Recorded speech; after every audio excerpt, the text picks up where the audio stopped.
Back in the game and well at the top, a king of the ring and calling my spots. I'm raising the bar to crank it a notch. I'm full of mistakes, cause life is a botch. Lights can get brighter and brighter. I walk through that curtain, my levels get higher and higher. Studied the best, in this generation I'm next. Super kid party, no doubt we just hit a suplex. Hooker by crook, survive if I let you, they stand to their feet. Sports What's going on, ladies and gentlemen, boys and girls, fresh out the box?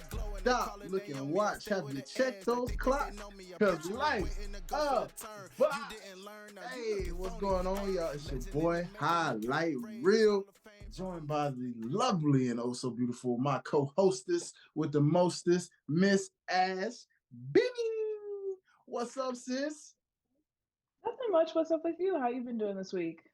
Man, I think last time when we linked up, that's right, it was love season, right? So I've been good, man. It was a nice little swell week, doing a bunch of different things. I tried salsa dancing over the weekend for the first time. Who would have thought? Who would have thought that? I knew that dance was fun because watching it seems fun, but man, to learn it actually, bro, let me tell you.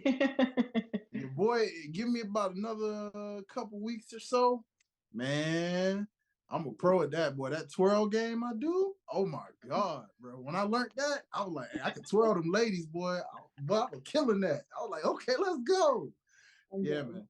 It's the language it speaks too. Like, it's crazy. Like, it makes you think about like how wrestling is, like how they say when you are, say like if you wrestle in Japan or you wrestle in like Puerto Rico or something, there's a language barrier, right? Like, but they understand wrestling because at the end of the day, even if you can't speak their language, the wrestling will. That's how salsa dancing feels. It's like even if the person across from you may not fluently understand you, if you know how to communicate through dance like that, man, it's crazy just how it just speaks its own language. It just goes. Yeah. So I was like, highly recommended date night for any of y'all out there in relationships, man. Y'all go try out some salsa dancing and some bachata. That bachata was nice too. I've always wanted to do like a salsa dancing class with my husband. I'm trying to. He's down. He's down. We just gotta find a time to do it. Yes. I got some spots for you if you guys ever in Atlanta and it just happens to be a thing out this way. But up north, man, like I said, when you try it, you will not be disappointed, y'all. It is a vibe. For real. So aside from that though, outside of some good wrestling moments and things and stuff like that, been pretty solid. How about you though, sis? How you been? Been good. Just enjoying love season. The time to spoil you Yes. man or spoil you lady. So Yes. had a good It's a time. good thing. That's what I'm talking about. Before we even get into what's cooking, here's a thought. I meant to bring that up last week in our episode, and I was like, you know what? I'm gonna bring this up with Ash, you know what I'm saying, since it's love season still. Tell me about your favorite romantic angle in pro wrestling that you remember. Ooh, that's a good one. That's a good one. I mean, didn't Boys to Men come out and sing for Teddy Long's wedding? Oh, that was I know exactly that was Jagged Edge. Yeah, Jagged Edge. Okay, Jagged Edge. Oh man, the Black Wedding. Yes, that was the that was blackest. pretty good. Man, come on now. Our culture was represented that wedding, boy. Out of all WWE's weddings, that one right there. Shout out to Crystal Marshall, man. We had her on the show before, man. If y'all haven't checked out that episode, go back and listen to that.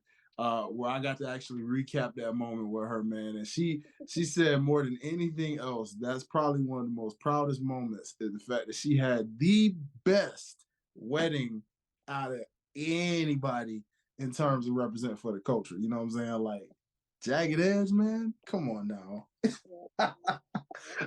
Dexter and Indy. I love Dexter and Indy's wedding. That whole storyline, that's probably my favorite. that did hit though. I ain't gonna lie, that did hit. You're right. That one was a vibe too. So I was like, man, let me see, romantic angles, man.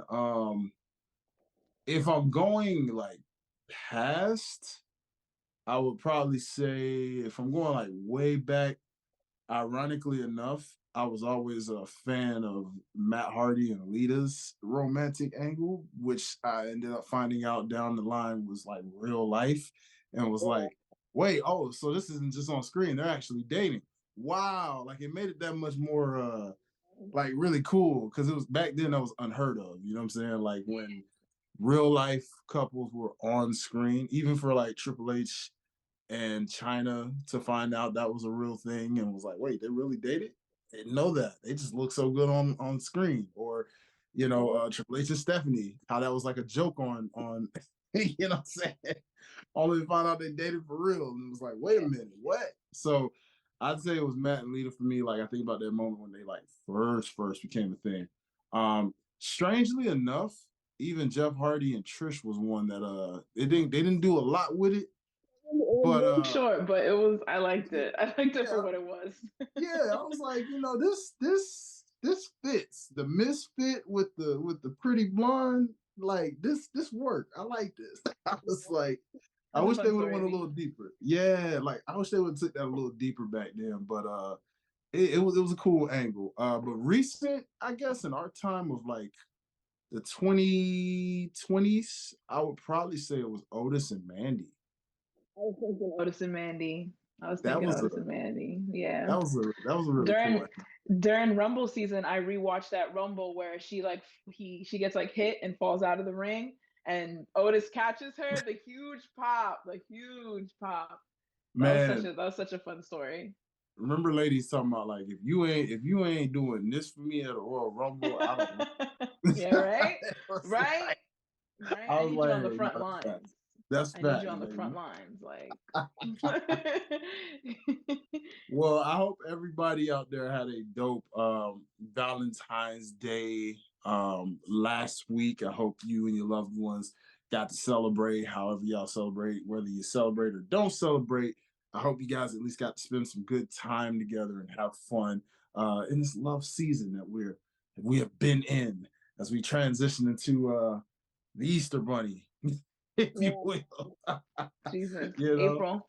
they're lining on up, man. They're just hitting you on back and forth. You know what I'm saying? But that being Trending. said, you know how we do, sis. A little small talk. You know what I'm saying? But ladies and gentlemen, we got quite a loaded show for y'all today, man. It's gonna be a fun one. We got Elimination Chamber coming up this upcoming Saturday. And by the time y'all hear this, more than likely that'll be tomorrow, literally tomorrow.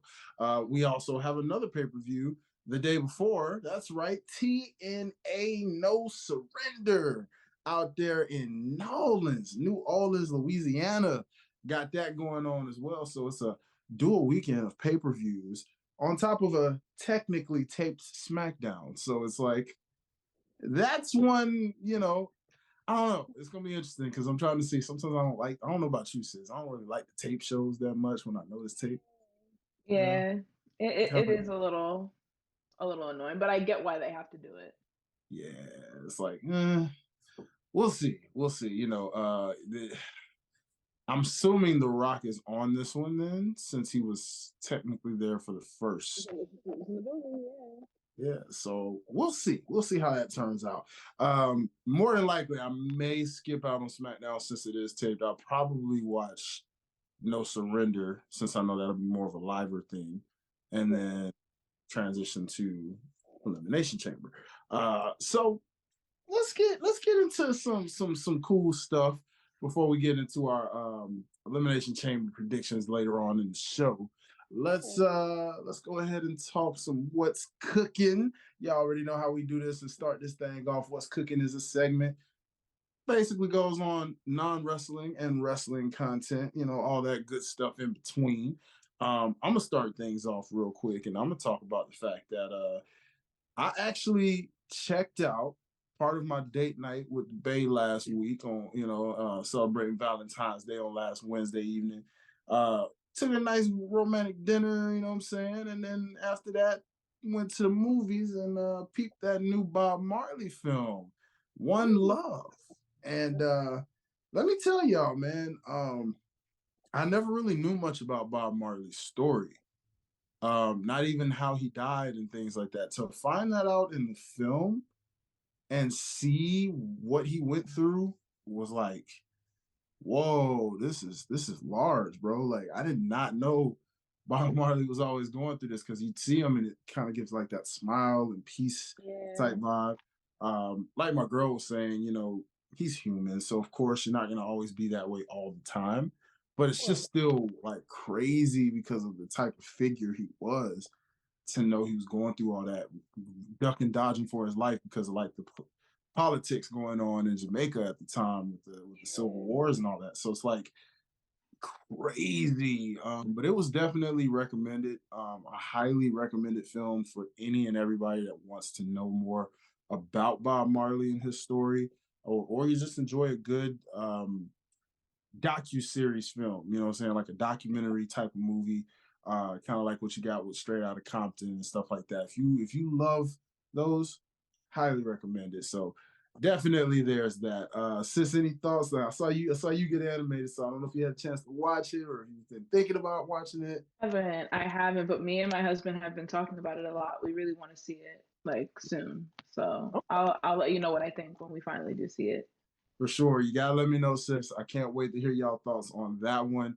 And I already know Derek. Shout out to our producer Derek. He was saying really, if you like the movie, then you're gonna love some of the documentaries, the film documentaries they did on him, which I'll have to ask him after the show, like where you can find and watch those, because they go into more depth and detail than what the actual movie does. So it's like, all right, cool. We're gonna have to see what's up with that. But that's one little thing I wanted to touch on, and of course, well, this is one's mostly a wrestling dominated one. Non-wrestling wasn't a lot outside of the NBA All-Star weekend happened as well last week, and that was that was not great from what I understand, y'all. So I don't really follow. I all I saw was Ruby Rose asking Kai to do 30 points for her. And I know yeah, that he didn't. That's all I know. they That's didn't all that I know. exactly. That's all that I know. That's all I can tell y'all, man. Honestly, I didn't.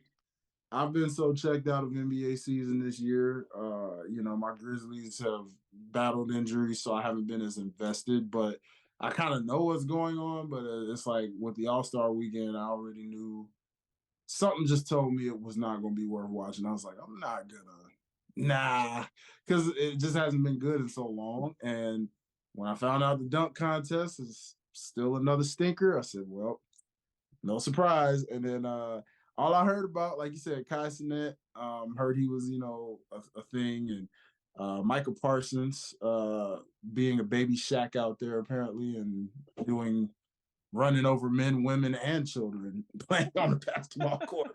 I was like, now that's just wrong. I was He was like, trying to why get would a signed. football how would a football player just go out there and run bulldoze men, women, and children on the court? And he's like, well, hey, you on the court, you gonna get this work. So, We'll get this work.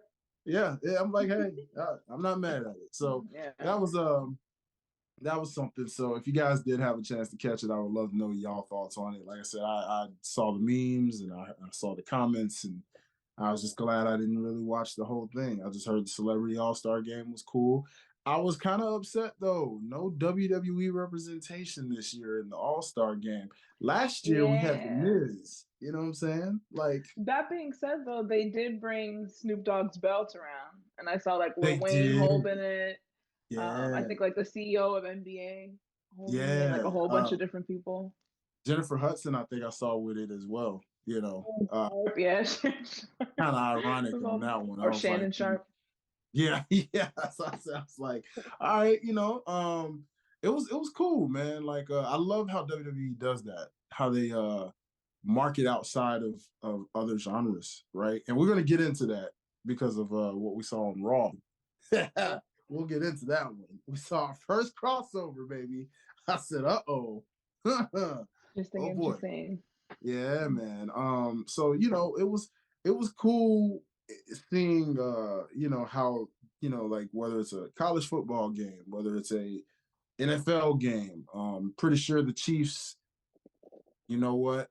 There's something I thought about and forgot about in what's cooking, guys. On a serious note,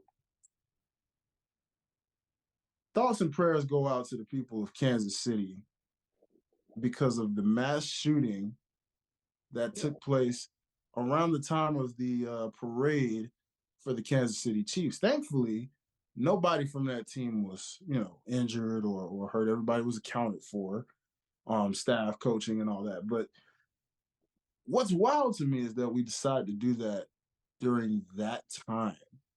Of all things to do that, like regardless of how you feel about football, regardless of whether you keep up, whether you semi keep up, whether you casual, yeah, that's a time of. I've been at a celebration parade, when the Atlanta Braves finally won something for Atlanta and sports teams, and it was like, okay, Atlanta finally won something, great.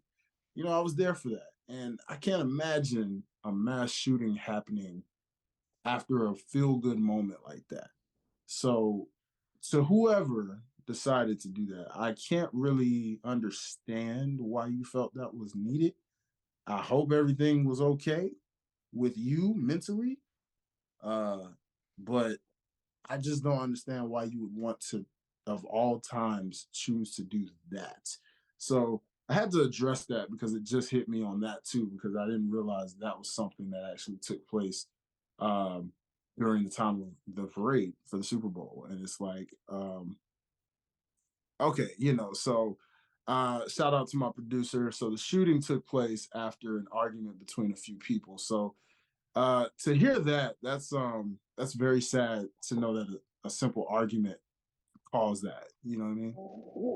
Unfortunately, you hear way too many stories like Yeah. that as of late. Yeah, man. So our hearts, thoughts, and prayers go out to the people of Kansas City. When you're trying to celebrate another win for your city. You know what I'm saying, and something major like that. So definitely that on that serious note. But yeah, man. To keep it light though, I was just gonna say, man. It's been an interesting thing to see WWE continually market themselves. Regardless of what sport, what brand. I think even on talk shows, we've even seen that WWE belt, and people can say what they want to say about. Actually, I can pull it into the camera for y'all. You can say what you want to say about the design of this very belt here, but let me tell y'all, this thing is literally everywhere, and I got to give them props for that. Yeah, it's recognizable. That's why they're never gonna change it. Yeah, out of every design belt, it feels like this one is the most marketable because the Attitude Era Winged Eagle belt never saw it this much. Uh, the Undisputed Era, the Ruthless Aggression belt, never saw that belt around that much. The only belt that might rival this one is Big Gold, and I say that because everybody had Big Gold. Now that was the WCW belt, and I remember Pastor Troy even used to rock that thing all the time. So the Big Gold belt always had its marketing, so for sure. But shout out to WWE for that belt specifically, man. No wonder they have kept that big logo. They know. Recognizable. You really know what is WWE.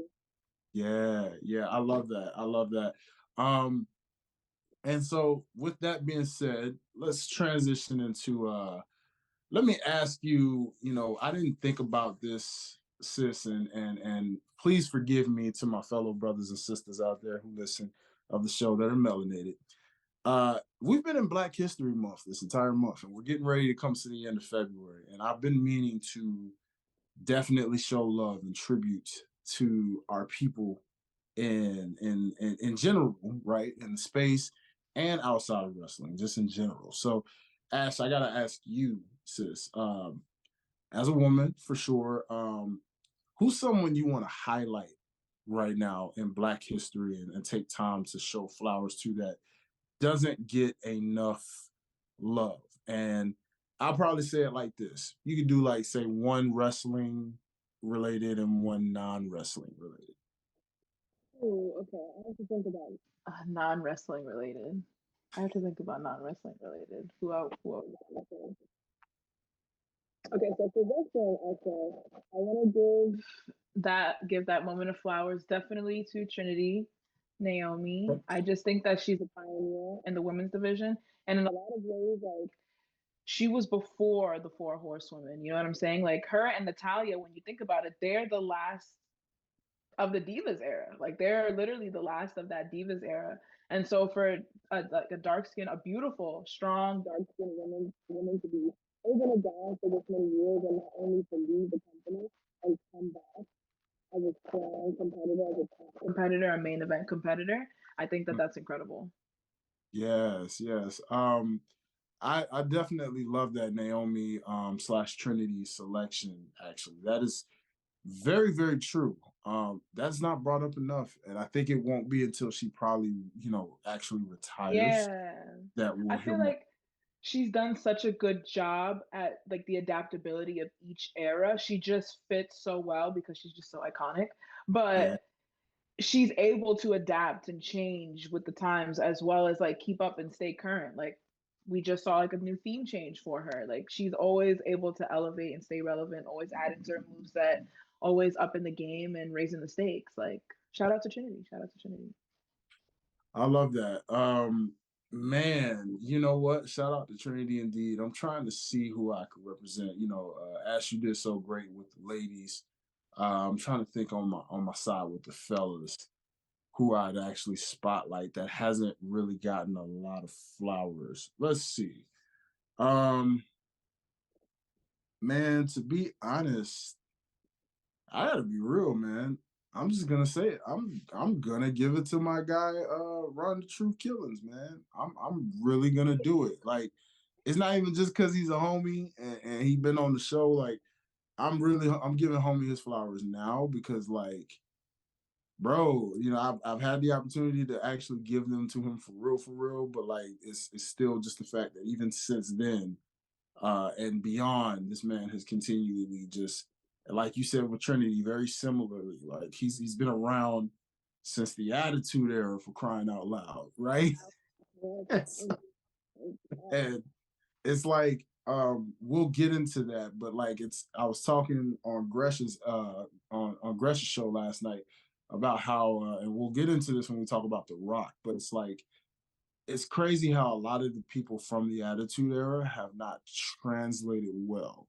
Like they haven't evolved as time has evolved, right? Yeah. They're more like walking nostalgia acts, you know what I Yeah. mean? And it's not saying that in a disrespect. Like obviously, if their music hits, we're gonna pop because we know their significance. But then the moment if you see them more consistently, it's like they're not adapting well to today's way of how they do things, right? Today's crowd is more intelligent. They're more aware. It's not what it was in the 90s and early and mid 2000s. So it's a little different now. And our Truth is a guy who went from being overshadowed in the Attitude Era because you half the time people are like, wow, he was in the Attitude Era. It's like, yeah, you didn't know that because there were so many other bigger stars back then. He was, but he wasn't even a mid Carter. He was kind of just there, right? Floating, yeah. And it wasn't until he left WWE, went to TNA, became the first Black NWA World Heavyweight Champion, and then transitioned uh, and built a name for himself through TNA to then come back to WWE in 2009 and has been there since. And each time was in that Divas era, as you mentioned. Like he went through that. He went through the CM Punk era, the John Cena era.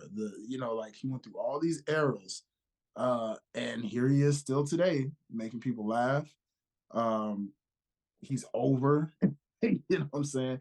And he's this close. It seems like he's on his way to his first ever Mania moment. And so it's like those type of things are like whenever Truth does decide to truly call it a career, you're going to look back at it because you have a bevy of things you can look back at and say, man, this was a GOAT moment. So again, Black History Month, I'm gonna keep it like you, sis, keep it kind of recent and give it to R-Truth to represent the fellas because of the fact that he's been through so many eras. And I like that. So that's two solid selections right there. Um, I'm gonna go with non-Black history. I'm gonna go with my boy Langston Hughes. And that's mainly because your boys y'all know me, I'm a rapper. So being a rapper, poetry is a given thing, right? And when I think about Langston Hughes, during that Harlem Renaissance, man, like he was just always one of my favorite poets. It's like the way he would describe dreams and knowing that we are in a world full of dreamers. My boy Derek can relate to this because he's a fan of J. Cole. And what does J. Cole represent? Dreamers, hence Dreamville. Well, the original Dreamville, or the creator of Dreamville, if you will, the original Dreamville would be Langston Hughes. Because if it was not for a guy like Langston Hughes, man, you probably wouldn't even have the type of poets and things that you have of today. And of course, there's other great uh, black poets out there, but it's just like, man, Langston Hughes to me doesn't get enough love sometimes. Uh, in a modern day sense, you know what I mean? And I just think about all those times in schools learning. If it wasn't a Maya Angelou poem, it was a Langston Hughes poem that we were always learning and having to recite from memory. You know what I'm saying? And so I definitely would say I give my flowers and my moment of spotlight to Langston Hughes, representing for the poets and writers out there. You know what I'm saying? So Ash, if you got a non-Black history person you want to spotlight, by all means. So good. Mine's actually quite recent. I feel like say mine even You're good. You're good. Go ahead. So mine, I'm actually picking. It's something of a duo, but it's mainly I'm picking Zendaya. I'm picking Ooh, Zendaya and her stylist La Roche, mainly okay. because like Zendaya to me is like the embodiment of a modern day superstar. Like a lot of people nowadays, they say that like the age of the celebrity is dead. Like people don't like run out into the streets anymore when they see people. Zendaya is alive and well. Like Zendaya, Mhm. I feel like she's breaking barriers and constantly proving things, but people keep moving the goalposts for her. And like something that really, really always stands out to me is that when she initially started, she's 5'11, gorgeous, stunning, model-esque, you know what I'm saying? Nobody Yeah. wanted to dress her. None of the major designers wanted to dress her. So something that her and her stylist did was that they found like a bunch of different marketing tools and tactics. They went on red carpets when they had no business being on those red carpets for movie premieres and award shows to prove that they belong here. They not only belong here, but they are better dressed than everyone else. To the point where now Zendaya is a household name Hmm. and designers are fighting tooth and nail to dress her just for the opportunity to get into the same room as her for fashion weeks, for Met galas. So I just think that that's so amazing, like as a black woman to be able to do that and to have that type of leverage and Come on. opening doors for other black women behind her. So for that reason, I'm gonna pick Zendaya. No, I love that. Shout out to you, sis. It's not really a matter of what's recent, what's past. Like Black history is Black history in general. You know, it's important that we just continually, and that's why I said forgive me, y'all, if we didn't get a chance to really spotlight this more often weekly through this month. You know, there was so much wrestling. I think just February was just loaded with so much wrestling this month, where it was like, man, you know what I'm saying? We didn't get a chance to highlight our history. And I wanted to make sure that because this is likely the last episode of Black History Month for us, that I take a moment to really give flowers to our culture, both wrestling related and non wrestling related, because it is important, guys and girls, to go out there, learn your history, recent, past, present, future. It's all history and it's all setting barriers. So I love that. And I hope you guys can take that, go do some further research on people that we name that you don't know or do know, amongst other people that you do and don't know. You know what I'm saying? So that's about it for the Black History Spotlight in this moment. Best believe come next year, we're gonna put some segment in there where we give more time and spotlight to our people in throughout that month. You know what I'm saying? So now I gotta ask you, you know, speaking of history here, let's chop it up. I have to, you know, you see me. I had to go a little tribal today. All right, Awesome. Damn. had to go a little tribal today because well, I knew this was going to be a touchy subject for you, sis. You know, and I know. Shout out to everybody on social media who have what can I say? Shout out to everybody on social media who on TikTok have been taking my dub to this very moment and just blowing it up where I was like, well, cool. I'm glad to see y'all actually like this video because I had the thought when I saw it. All due respect to Michael Cole and Pat McAfee, I mean, they did a good job commentating, but I said, if this were the Attitude Era, this same moment, how would this sound with JR and Jerry the King Lawler? Let's find out. And I just dubbed it and it worked. I said, wow. So sis, given that Jay Uso is your your TV husband, if you will, I know this is conflicting because, well, he does have a twin and, it's like they share things. But he couldn't have his moment. He was this close to winning some icy gold and ending a historic streak, by the way. So, sis, I gotta ask you, how are your emotions feeling at the moment since Monday night? I'm not even gonna hold you. I'm pissed about it. I knew, what's so funny? I knew it was gonna happen. But like my biggest thing was like, I was like, he better not wear that damn hoodie. Cause I know it's him. I know it's you under there, Jimmy. Like, I know it's you. And two, I was like, listen, Jay has been helping people, pulling up, Nita, Cody, Charlie, all these people. His music will hit, and he'll come running down the street, to help his brethren, right? We're in treaded waters, okay? Jay's about to win, okay? This man who does not even go here, right? He shows up. They heard him. They were in the show earlier. You would think that they would tighten up on security. You would think that they would tighten up on security since they know that this match is happening as main event. Nobody showed up to help my brother Jey Uso. I was like, am I missing something? Am I missing something? I was like, listen, if Drew gets on Sammy's case, let it happen. Cody, Preston, Roman, it's just another day. Like, let it happen. Because at that point, I was pissed.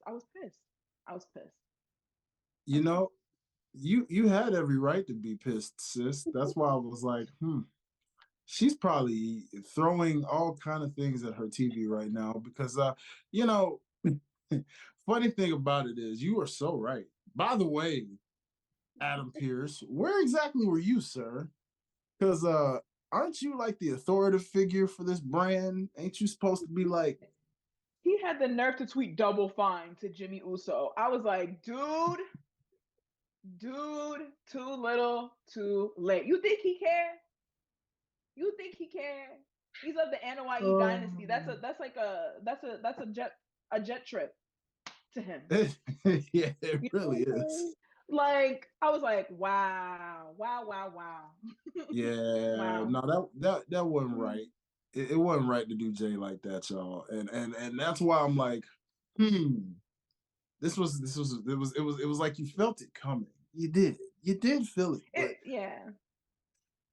it just ain't right, man. It ain't right. But shout out to my boy Gresh because he pointed this out. It kind of makes Jimmy look stupid because here's the reason why. You literally just said, no matter how big you get, I'm the big brother always. Okay, and that may be true. But you realize you couldn't have just waited until after he won the title to do all that so that you could have just faced him at Mania for the IC title? What? That is an excellent point. Because like imagine with the IC title on the line and Rikishi as special guest ref. My point exactly. Who is a former Intercontinental Champion, by the way. Just saying. I'm saying there's a story here. There's a story here. And Jimmy, you ruined it. You ruined it. You did, man. And yeah, that's messed up, bro. Like you really okay, so I want you to understand, sis, that I made this official club now. It's called the Player Haters Club. All right. Shout out to Dave Chappelle, you know what I'm saying? Well, that was the Player Haters Ball, but this is the Player Haters Club. All right. And in this club is an exclusive list of pro wrestlers from each little brand. Okay. So allow me to introduce the president, the leader, and the CEO of this very club. His name, ladies and gentlemen, is none other than Drew McIntyre. Okay? He leads the Player Haters Club, number one. Number two in the Player Haters Club, right behind him will be the treasurer, the secondary founder, if you will. His name, ladies and gentlemen, is now Jimmy Hater Uso. yeah. And you know, because you know me, sis, I got a rep for the ladies too, you know, in respect. So yes, there is a lady, there is a woman that is now a part of this club, and I think I know who you're talking about. Yes, as of recent, ladies and gentlemen, we have a woman a part of this same club, and her name, she's about 5 foot something of a nice little woman, you know what I'm saying? And she's viewed as the prodigy of some sorts. Ladies and gentlemen, I'm talking about none other than Miss Roxanne Perez. Yes, she too is now a part of this same Player Haters Club. Why? Because she's, well, you know, Ash will get into that actually when we get into Benny's block. But still, y'all, this Player Haters Club is slowly growing by the week.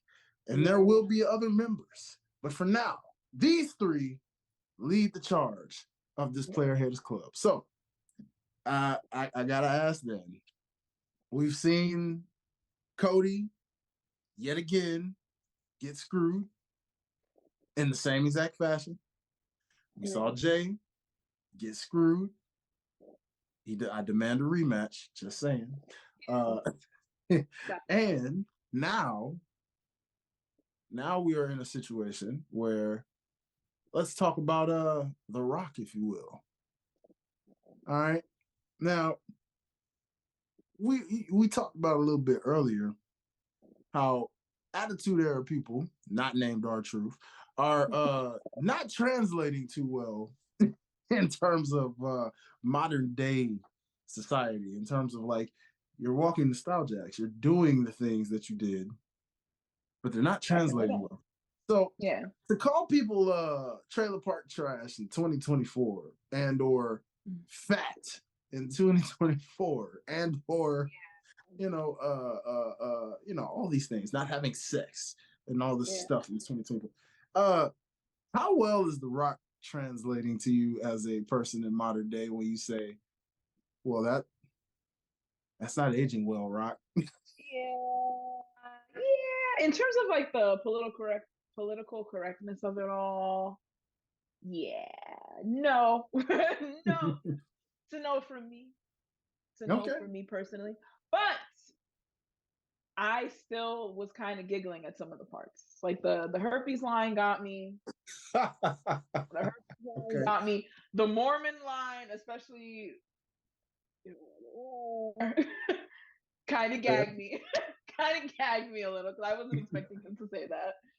Because it was funny enough, my husband mentioned that, and then like he was like, "That would be so funny if he made like a Mormon joke," and then he made a Mormon joke. We were like, "Whoa!"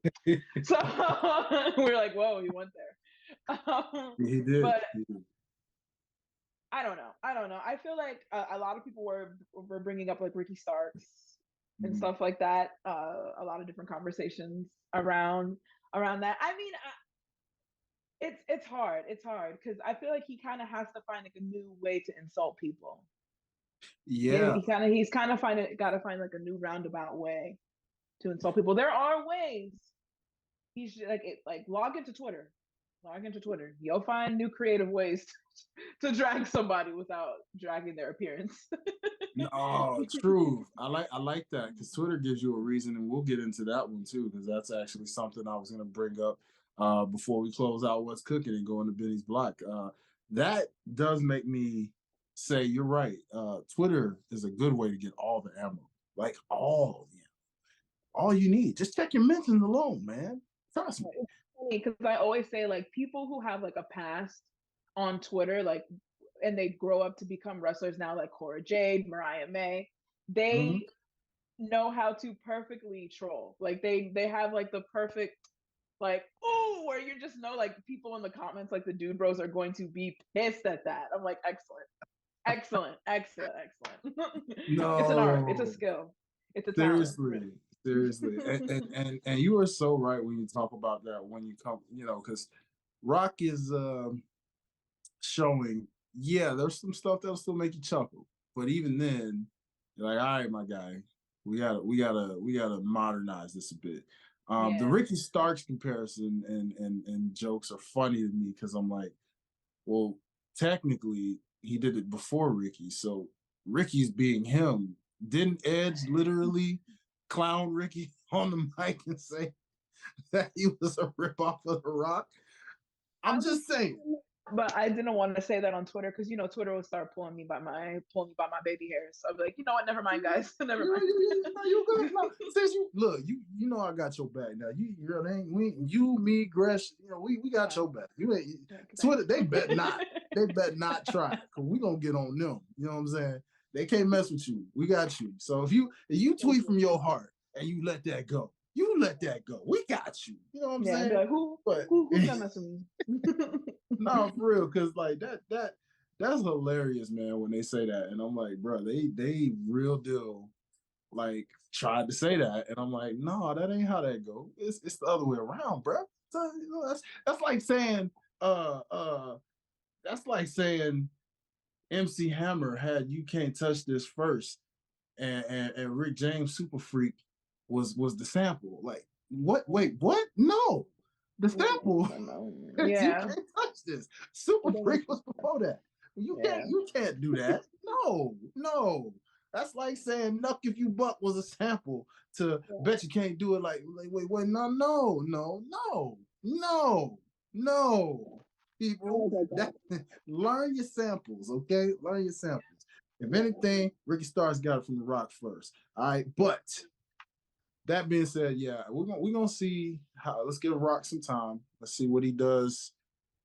Maybe not necessarily this taped episode, but let's see what he does going into the last few weeks leading up to WrestleMania. Let's see if he gets it, and then he's like, all right, if we get some gold out of this, man, he still got it.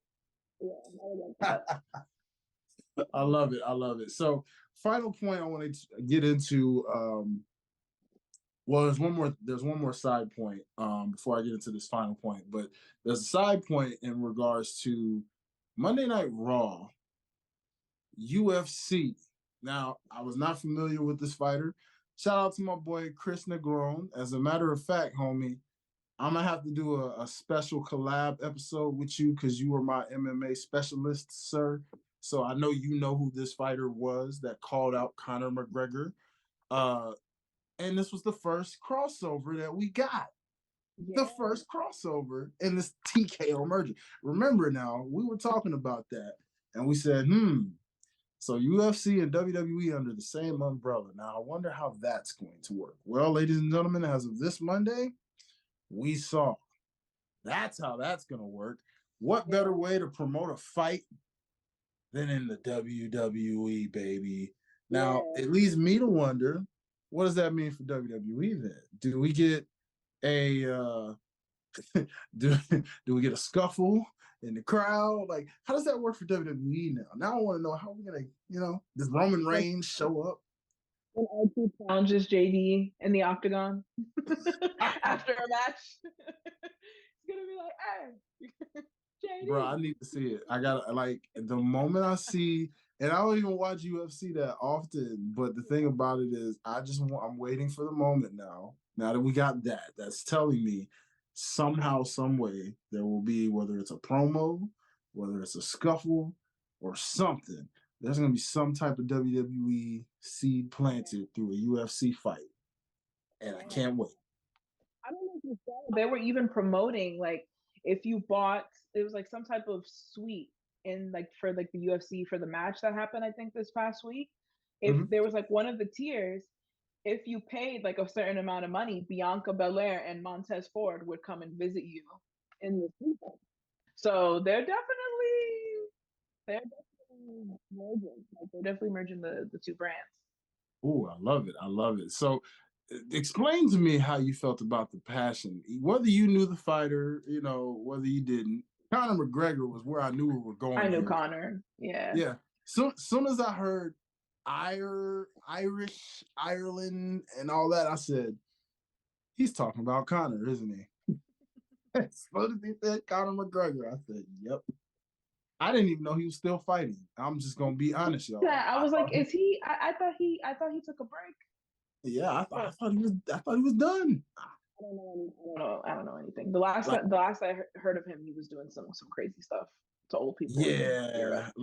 Ladies and gentlemen, expect a bonus episode. I'm a shout out to my boy Derek. Shout out to my boy Chris Negron from Sideline Guys. I think we're gonna have to do a little bonus episode, guys, where I kind of sit down with y'all and we kind of figure out what this means and where they're going with this. Because I need to know. I thought Conor McGregor was like completely retired, but apparently not. You know what I'm saying? So let's see where this goes. But I love the passion. People been talking about dude and his big ears. And the ears. Yeah, and the passion that was Whoa. put into it too, because and you know what's so funny about the angle of how that was shot? Not that it's just a UFC fighter calling out another UFC fighter. It's the fact that there's a gigantic WrestleMania sign right there. In the back. Like, bruh, you could tell he wanted to do that for his entire life. You could tell he wanted to do that for his entire life, because even when they cut back to Michael Cole and Pat was just like, he is now taking off his shirt. Okay, he is now shirtless. He is now shirtless over there. Like you can tell that he was taking in every single moment of that entire night was interesting. We got a lot of you could tell production wise, slowly week by week, they're doing different production things. Like I love it. I love it. Like the LED boards around the ring were different. Raw, but the WWE logo.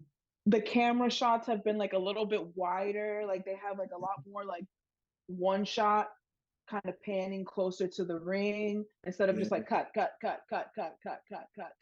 Yeah. Close up. Yes.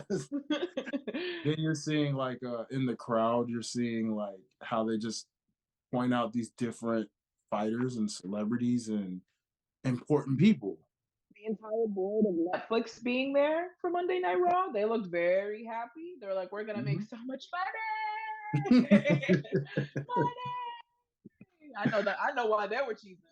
Yeah, man. They're over there toasting it up. I don't blame them. This is times where you wish you worked for Netflix right about now. Stock went up, baby. New paychecks for everybody. Let's go. You know what I'm saying? Yeah. So shout out to the production value of what they're doing, getting ready for this Netflix deal. I feel like week by week and month by month, we're only in February. So it's like, as the rest of this year continues to pan on, especially probably when we get to like those last couple months of the year, you really gonna start seeing like, oh, January's gonna be lit. I'm praying for Mania they bring back those 8K cameras. I'm praying they bring back those 8K cameras. That shot of Roman coming down the ring with Jay and Paul on either side, and Roman's just like looking around. Hard. We need those 8K cameras back. You know what, sis? I think you're gonna get that wish, man. You getting it. Now, of course, given that we already plan to be in the building for Mania weekend anyway, it may be a little different. You know what I'm saying? Because it's gonna be I see the vision. So one last thing before we get into Benny's block here, sis, I gotta ask. Don't know if you had a chance to fully peep the full interview. I did peep some of it, and then I saw the clips that everybody shared. But I will listen to the interview in full. But O'Shea Jackson Jr. Shout out to Chris Van Vliet, who's been getting it and killing it with the interviews week by week by week. Chris Van Vliet, has a sit down interview that just dropped as of literally like a day and a half ago. He dropped an interview with O'Shea Jackson Jr., aka the son of Ice Cube. To those of you who don't already know about O'Shea Jackson Jr., okay, in case you're like, that name sounds familiar, but who is that? Literally, he looks exactly like the man. You can't deny it. Okay, so like, I swear, if his voice was just a little deeper, I'd have been like, this is literally Ice Cube Jr. for real, for real. But that's what's up. Like Straight Outta Compton is wild. Mm-hmm. That movie, Oh every yeah, single time I watch it.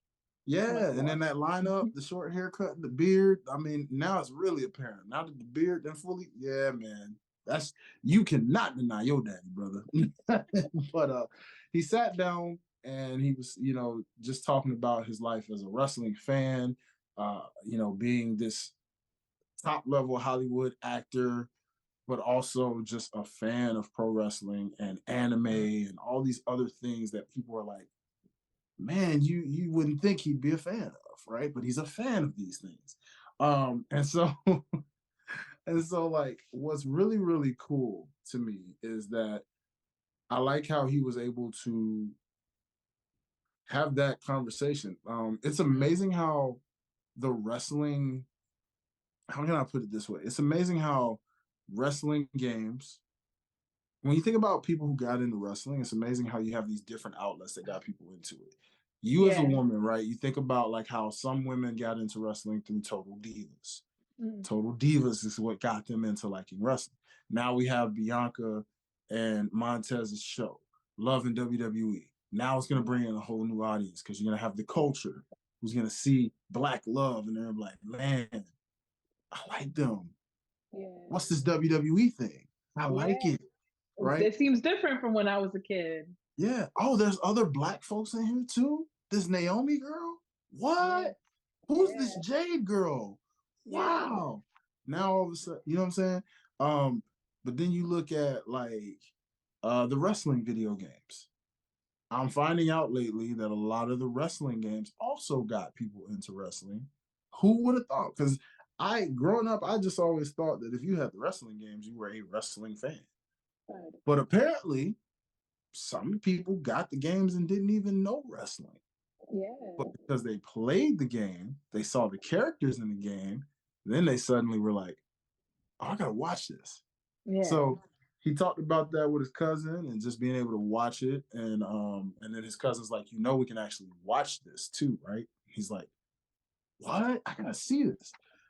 So to be a fan, and he just talked about wrestling and just being a fan of wrestling and things of that nature. So I have to ask you, sis, did you have a chance to catch the clip that's been going around virally where he touched on AEW and AEW's fans and why he kind of has a hard time trying to get into AEW? Did you catch that? I did see that clip. And I thought that it was very interesting because I remember a couple weeks ago, I brought up that Kat Dennings situation where Kat Dennings, like maybe like 2021, she had watched SummerSlam and she had tweeted like, this was my first SummerSlam, like my first time ever watching WWE. Like, I think I'm going to watch all of it. And then the comments, people were like, oh, you need to be watching Kenny Omega. Like, what are you talking about, man? Like, you need to be watching AEW and all these things. It's kind of like, to a casual person, it's very like, whoa. I don't know what you're talking about. It's a little overwhelming because that's the thing about wrestling that a lot of people don't understand is that like it's a rabbit hole. You could just pick an era and just watch for hours and hours and hours and hours and hours. So just let people find their niche, find their wrestling, like their own version of what they find sports entertaining. I feel like a lot of people try to, I'm not saying AEW fans, trying to make them generalize, but I feel like a lot of people, they like to say like, oh, this is what real wrestling is, or this is what this should be, or this is how this should be showcased. And it's like, there is no one particular way for something to be showcased. Because if that was the case, anything as a concept would be over by now because everyone would be bored with it. That's true. I don't know. It was definitely a very, very interesting conversation that I saw people having on the timeline the past couple of Yeah, days. yeah, man. You are so telling the truth on that because it was like, and it's okay if you got to call them AEW fans out. You know what I'm saying? Like we're fans of all wrestling for the most part, but it's okay if Sure. you want to specify them. Like let them know because since this company's been in existence, they act like AEW can do no wrong, and it's like, I'm sad to tell you, but the company you were 2 years ago versus who you are now is not the same company, and that's okay. Yeah. All right, it's not the same company. Storylines were better, arguably the first couple years, and some of them now are kind of hit and miss. It depends on what it is, depends on where we're headed. You know what I mean? But yeah, it's just it's crazy because where he got me, and I'm sure he got you with this one too. Because as a beautiful woman who loves wrestling, if you see no faced profiles over here commenting on your stuff or talking, or dare I say, the stand accounts where it's someone hiding behind oh, I am a Zelina Vega fan, so I'm using Zelina Vega's picture to Yeah. comment about you. Oh, I'm a Tegan Knox fan, so I'm gonna hide behind Tegan Knox's picture. Oh, I'm a who can I think? I'm a Deonna Purrazzo fan, so I'm gonna hide behind Deonna Purrazzo's picture and comment on everything you say in regards to Deonna Purrazzo or anybody that I like also. So Yeah. come on. Does that not turn you off sometimes where you're like, really? No. It's annoying. And honestly, like I feel like it should have opened a bigger conversation about the IWC in Mm-hmm. general because I've been in the IWC for a couple years now and I know how they operate. Like I can tell you beat for beat how they're going to react to something, how they're going to react to a person, how they're going to Mm-hmm. react to an angle because Mm-hmm. like it's not that they're predictable but they're predictable, they're fickle, and so a lot of Yeah, they are. times as well as like very very negative, so it's finding that balancing act. It's finding the accounts that are actually there for the fun of it all and don't take things too seriously. But Mm-hmm. man, I have seen I have seen some wild things Boy. on the IWC. Yeah, man, they got to get better with that, y'all. Like seriously, and that's why I'm just like to see someone of a high profile like O'Shea talk about that just goes to show it's like you said. I mean, I love how you just put it as just because I'm like this really known person with a really cool job or whatever doesn't mean I'm not still a person. Like I love what everybody else loves. I love my anime. I love my video games. I love pro wrestling. Yeah. Right? And shout out to him for just showing people, as Chris Van Vliet pointed out about closet wrestling fans, how you got some who are like afraid to admit they love pro wrestling. It's like, bro, we are in 2024. Be you, dude. Like, if this is what you love. Oh, you're Yeah. like, I like wrestling. Somebody's just gonna come in and just Yeah. nail you. Like, Yeah. Like, no, man, this ain't it. People forget like in the 90s it was okay to love wrestling. It was the coolest thing in the world at one point in time. It was taking over the world. And it's actually back at that point now where it's doing it again because you're finding out like, oh snap, I didn't know that this musician was a wrestling fan. Oh snap, there's like the whole Green Bay Packers team right there. Wow, they like wrestling and they're NFL players. Wow, look, we're at the NBA All-Star game. Look at this WWE belt being spread across and everybody's rocking it. They don't just rock that because it looks cool. They're rocking it because they're fans of wrestling. yeah, exactly. Like, bruh, I think about Damian Lillard for crying out loud. The man came dressed as Stone Cold Steve Austin for Halloween one year, walking to the arena. Like, it's always been there. So it's really cool to just see people being themselves authentically and unapologetically. Yeah, So hip hop as well. Like I feel yeah, like hip hop loves and appreciates wrestling so yeah. much. Yeah, a lot of people credit Ric Flair for the start of that. You know what I'm saying? Because like he embodied the lifestyle of what hip hop glorifies. Yeah, But you're right. It's so many. You know what I'm saying? You hear the references and everything, man. And it's just whether you're casual, whether you're hardcore, it doesn't matter. It's okay to admit that you like wrestling. And pretty girls love wrestling. As shout out to Kiera, shout out to All Elite Keeks, shout out to those wrestling girls. I'm trying to get all of them in here because Women's Month is coming up, and Okay. we Okay. got we got something special for y'all throughout the month of March, where I step away and Miss Ashley takes point throughout this time. We're gonna try to get her some guests that can hop on with her and talk some pro wrestling where the ladies take over. You know what I'm saying? Yeah. All that good stuff. So that'll be a fun time for sure. That being said, though, let's get into. Actually, it's time to let's go ahead and get in the vehicle real quickly. You know what I'm saying? Those keys ready? All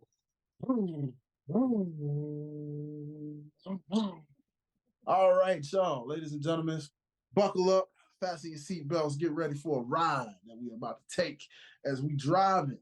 And we on the road to WrestleMania. This is a special drive, y'all. We on the road to WrestleMania now. So as we on the road to WrestleMania, as you can see, we're going down the corner of Know Your Road Boulevard, hanging that right down Jabroni Drive, where you can see the lovely, illustrious SmackDown Hotel. As we keep on going, always remember that you can look, but you can't touch as we keep going and driving.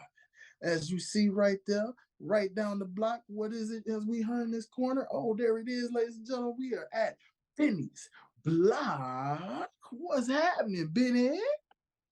So let's start off with WWE. We got some stuff to talk about this week across all promotions that we're excited.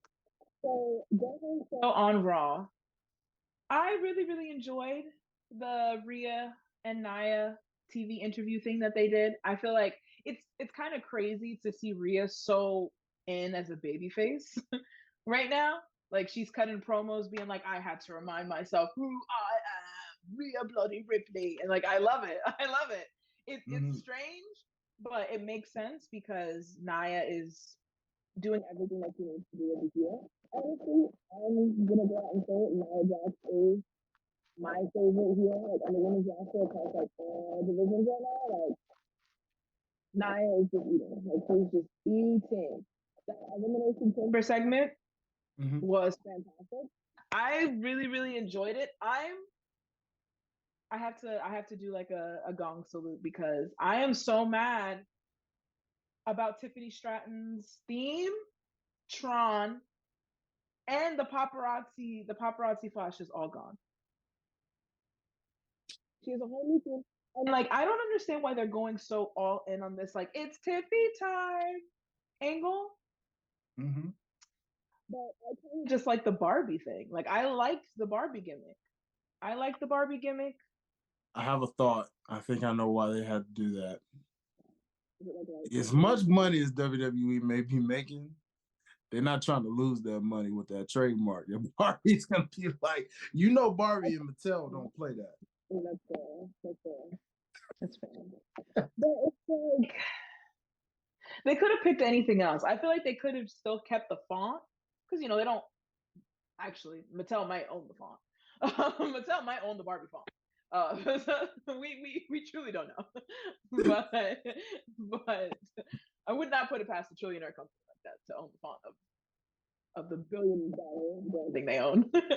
But I feel like I'm hoping that they continue this momentum with Tiffany. I'm just hoping that they could I don't know, they handle her well. I just want them to handle her well. I'm a little bit nervous just like with how they changed her. They kind of gave like the old NXT days where they would kind of just like repackage them. Luckily, it's not a complete repackaging though. Like Tiffany is still Tiffany. So as long as she still keeps those character beats and then she's still able to be booked really, really well, I'll be happy. Don't like the theme though. From what I've heard, don't like it. Man, it's wild. I didn't even really notice that her theme changed either. I don't know how I missed first thing I noticed because whenever she comes out, I always do her motions because I always pretend like the paparazzi are like taking photos at the same time. And like when it didn't happen, I was like, confused. I was genuinely confused. So I guess that's over. I guess that's done. Hope I'll enjoy it in 2K24 for the time that it is in the game. But Good point. but moving back to the focus of the segment, I thought that it was really, really good segment. Probably my favorite segment of the night. I enjoyed everybody's contributions. Of course, Liv is my favorite to win the match, as we all know. I feel like she broke it down perfectly as to why she should win the match. She's been saying what I've been saying on Twitter for her. I was like, yes, finally. Like, finally, they're acknowledging the actual history that Rhea and Liv have and the potential that has to be a fantastic match. Mm-hmm. They're still advertising the Becky versus Rhea, so we'll see. We'll see. I feel like this match is so unpredictable. Obviously, Rhea on Monday Night Raw and won the Last Chance Battle Royale to be the last entrant in the match. I don't even know what the Elimination Chamber order is going to be. I don't know who's eliminating who. My only thing is that since we know that SmackDown is pre-taped, we do know that Liv Morgan and Tiffany Stratton for the match. So Tiffany does want to win that match. So I'm kind of hoping that Liv, as like a part of the revenge tour angle, pins Tiffany. Mm-hmm. I just want Liv to win. Like I'm wearing my cards, my hands, my heart on my sleeve. I just want Liv to win, to be honest. Like whatever the matchup order is, I want Liv to come out triumphant. I really enjoyed the segment. I loved how it ended. Super conventional, doesn't all of the people who are in the match come out and say their piece. I love the addition of having Nia just come out and touch everyone. Because in Nia's head, it's probably like, well, why is everybody talking about Rhea when I have a match with her on Saturday? You could potentially be facing me at WrestleMania. So I like that she kind of came out with like a chip on her shoulder and beat everybody up because, like, period. Do not forget about Nia Jax. That's true. That is true.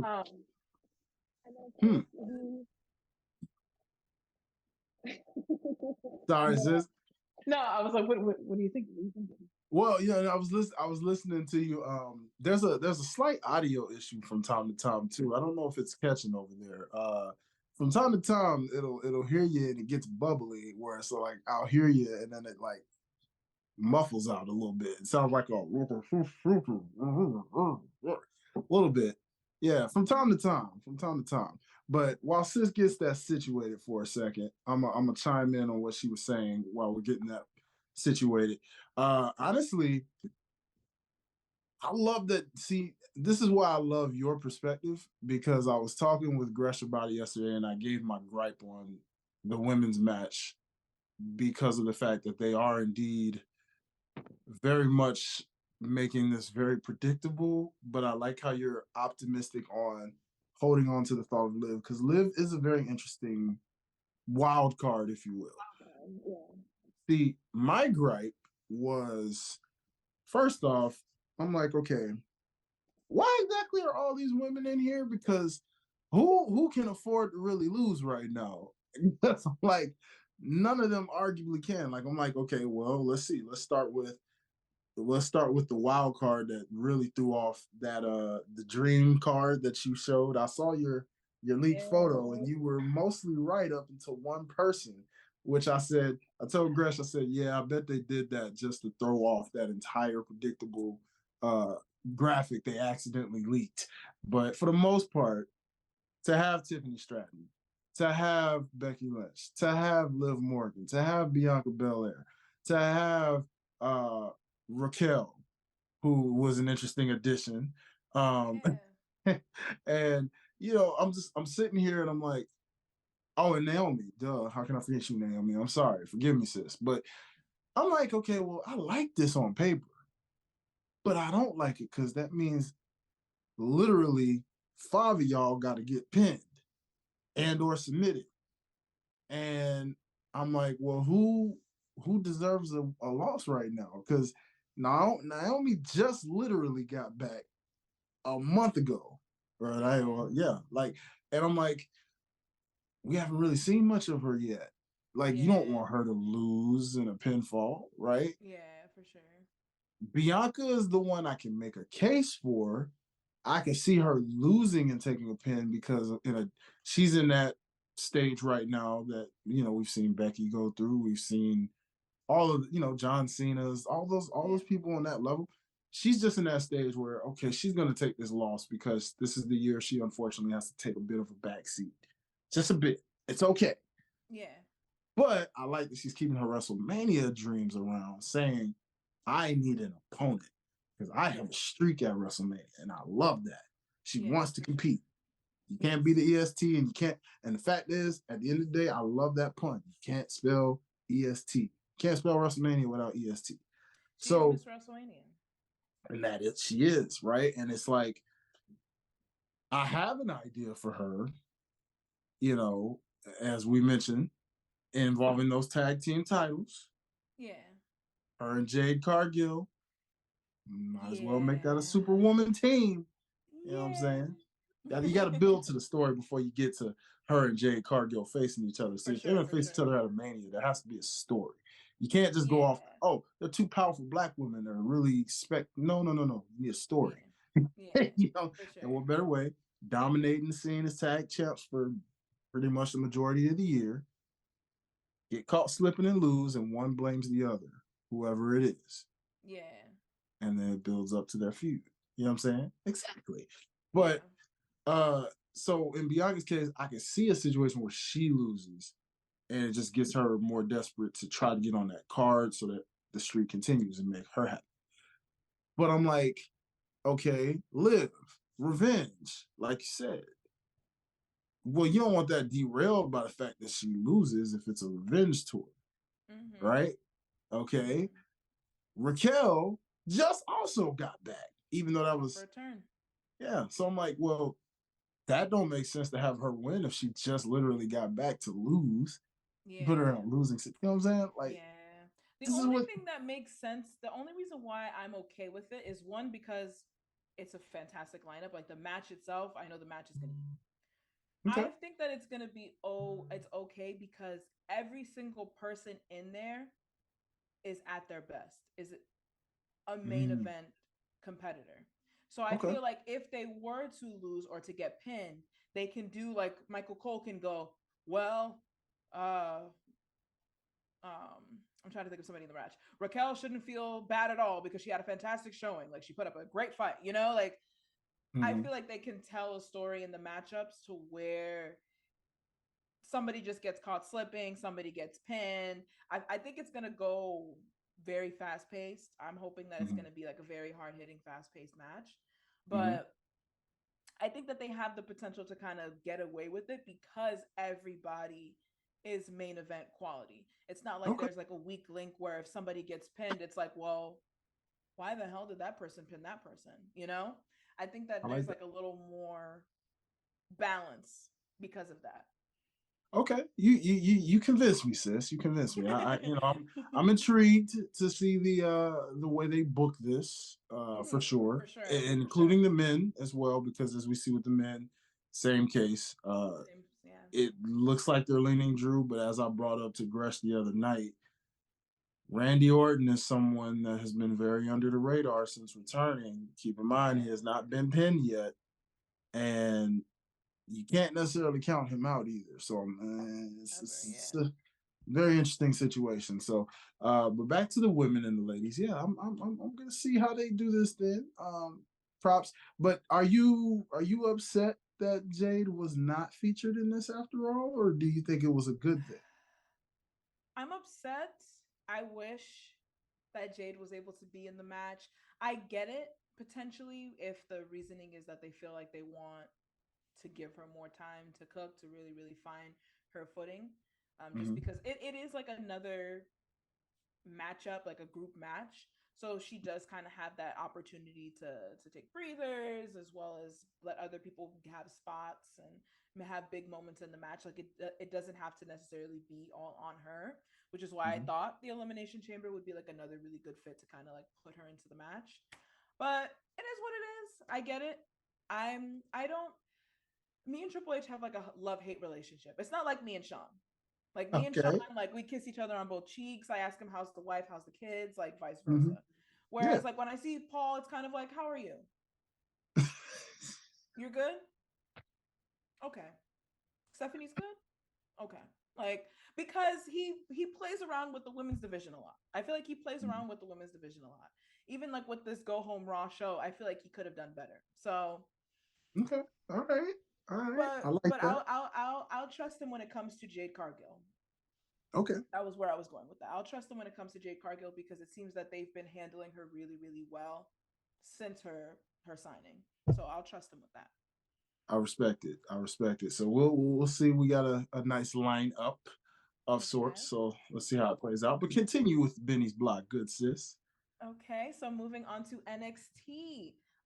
We didn't really get to touch on it too much last week. Lola Vice's match against Tatum Paxley. If you guys have not seen that, it's a quick match, but a really, really good and fun one. I feel like Lola is improving very, very fast. Her kicks, her hits, her jabs look super lethal. I think that's obviously because of her MMA background. Like that goes hand in hand. Mm-hmm. Love the new submission finisher. The new submission finisher is fire. It's basically kind of like an inverted like armbar, but it looks really good. And she has like again like she has like a really great ability of making her moves look like they hurt, which is super important. And I feel like a lot of like some of the NXT girlies like they'll do jabs, they'll do hits, and they haven't found that second gear where it's like ooh, you know, like where it looks like ooh, like that hurt, you know. Yeah. Once all those girlies find that, we'll be cooking. We'll be cooking. But Okay. Lola, fantastic. I'm really, really, really, really enjoying this Lyra and Tatum storyline, guys. I don't know where it's going. I feel like it has to be going to Stand and Deliver. And if it Mm-hmm. is going to Stand and Deliver, Tatum, I'm so proud of you. I'm so proud of Tatum. I'm so proud of her because the move set matches the character. The character is very, very well realized. It's not like just being creepy for the sake of being creepy. Like she'll do things that are obviously like off-putting, but Mm-hmm. there's a method to the madness. You know, it's all in the name of protecting her queen Lyra. And I really, really enjoyed the story beat like last night on NXT. Lyra Mm-hmm. asking Tatum to stay back and that if she stays back, she'll give her like some type of surprise. I can't wait to see what the surprise is next week. I don't know where the storyline is going. When Lyra carried Tatum out of the ring last week, I was like, it's giving Romeo and Juliet. It's giving Montague and Capulets. Like it's giving. I don't know. I don't Ah, know. I don't okay. know. I don't know. I don't know. Okay. I don't know Didn't where we're think of going. It's kind of that. giving like a all about Eve, stalkerish, obsessed, like kind of like in the same vein of Mariah May and Toni Storm. But Mariah May, you could tell she's a fan, whereas like Tatum, there's something off there. Like there's Mm. something off there. So kind of Okay. like Mickey, all of Mickey James. So I'm excited. I'm excited. I can't wait to see where it goes. Okay. Obviously, the woman of the hour of NXT this past week was none other than Miss Jada Parker.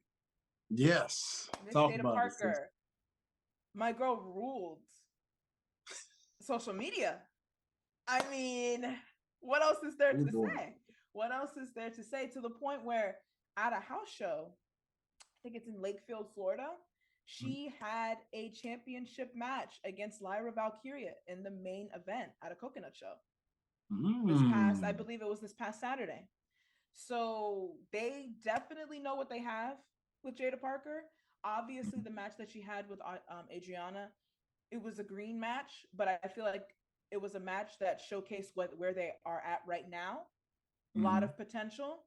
I'm really, really excited. I feel like Adriana was the better wrestler, but Jada, that charisma, that character, the way that she just commands that ring, it kind of Mm-hmm. just overpowered that wrestling ability. And I feel like that's like the cool thing about sports entertainment and wrestling for me in general is that you don't necessarily have to be the best wrestler in the ring in order to True. get over, you That's know? true.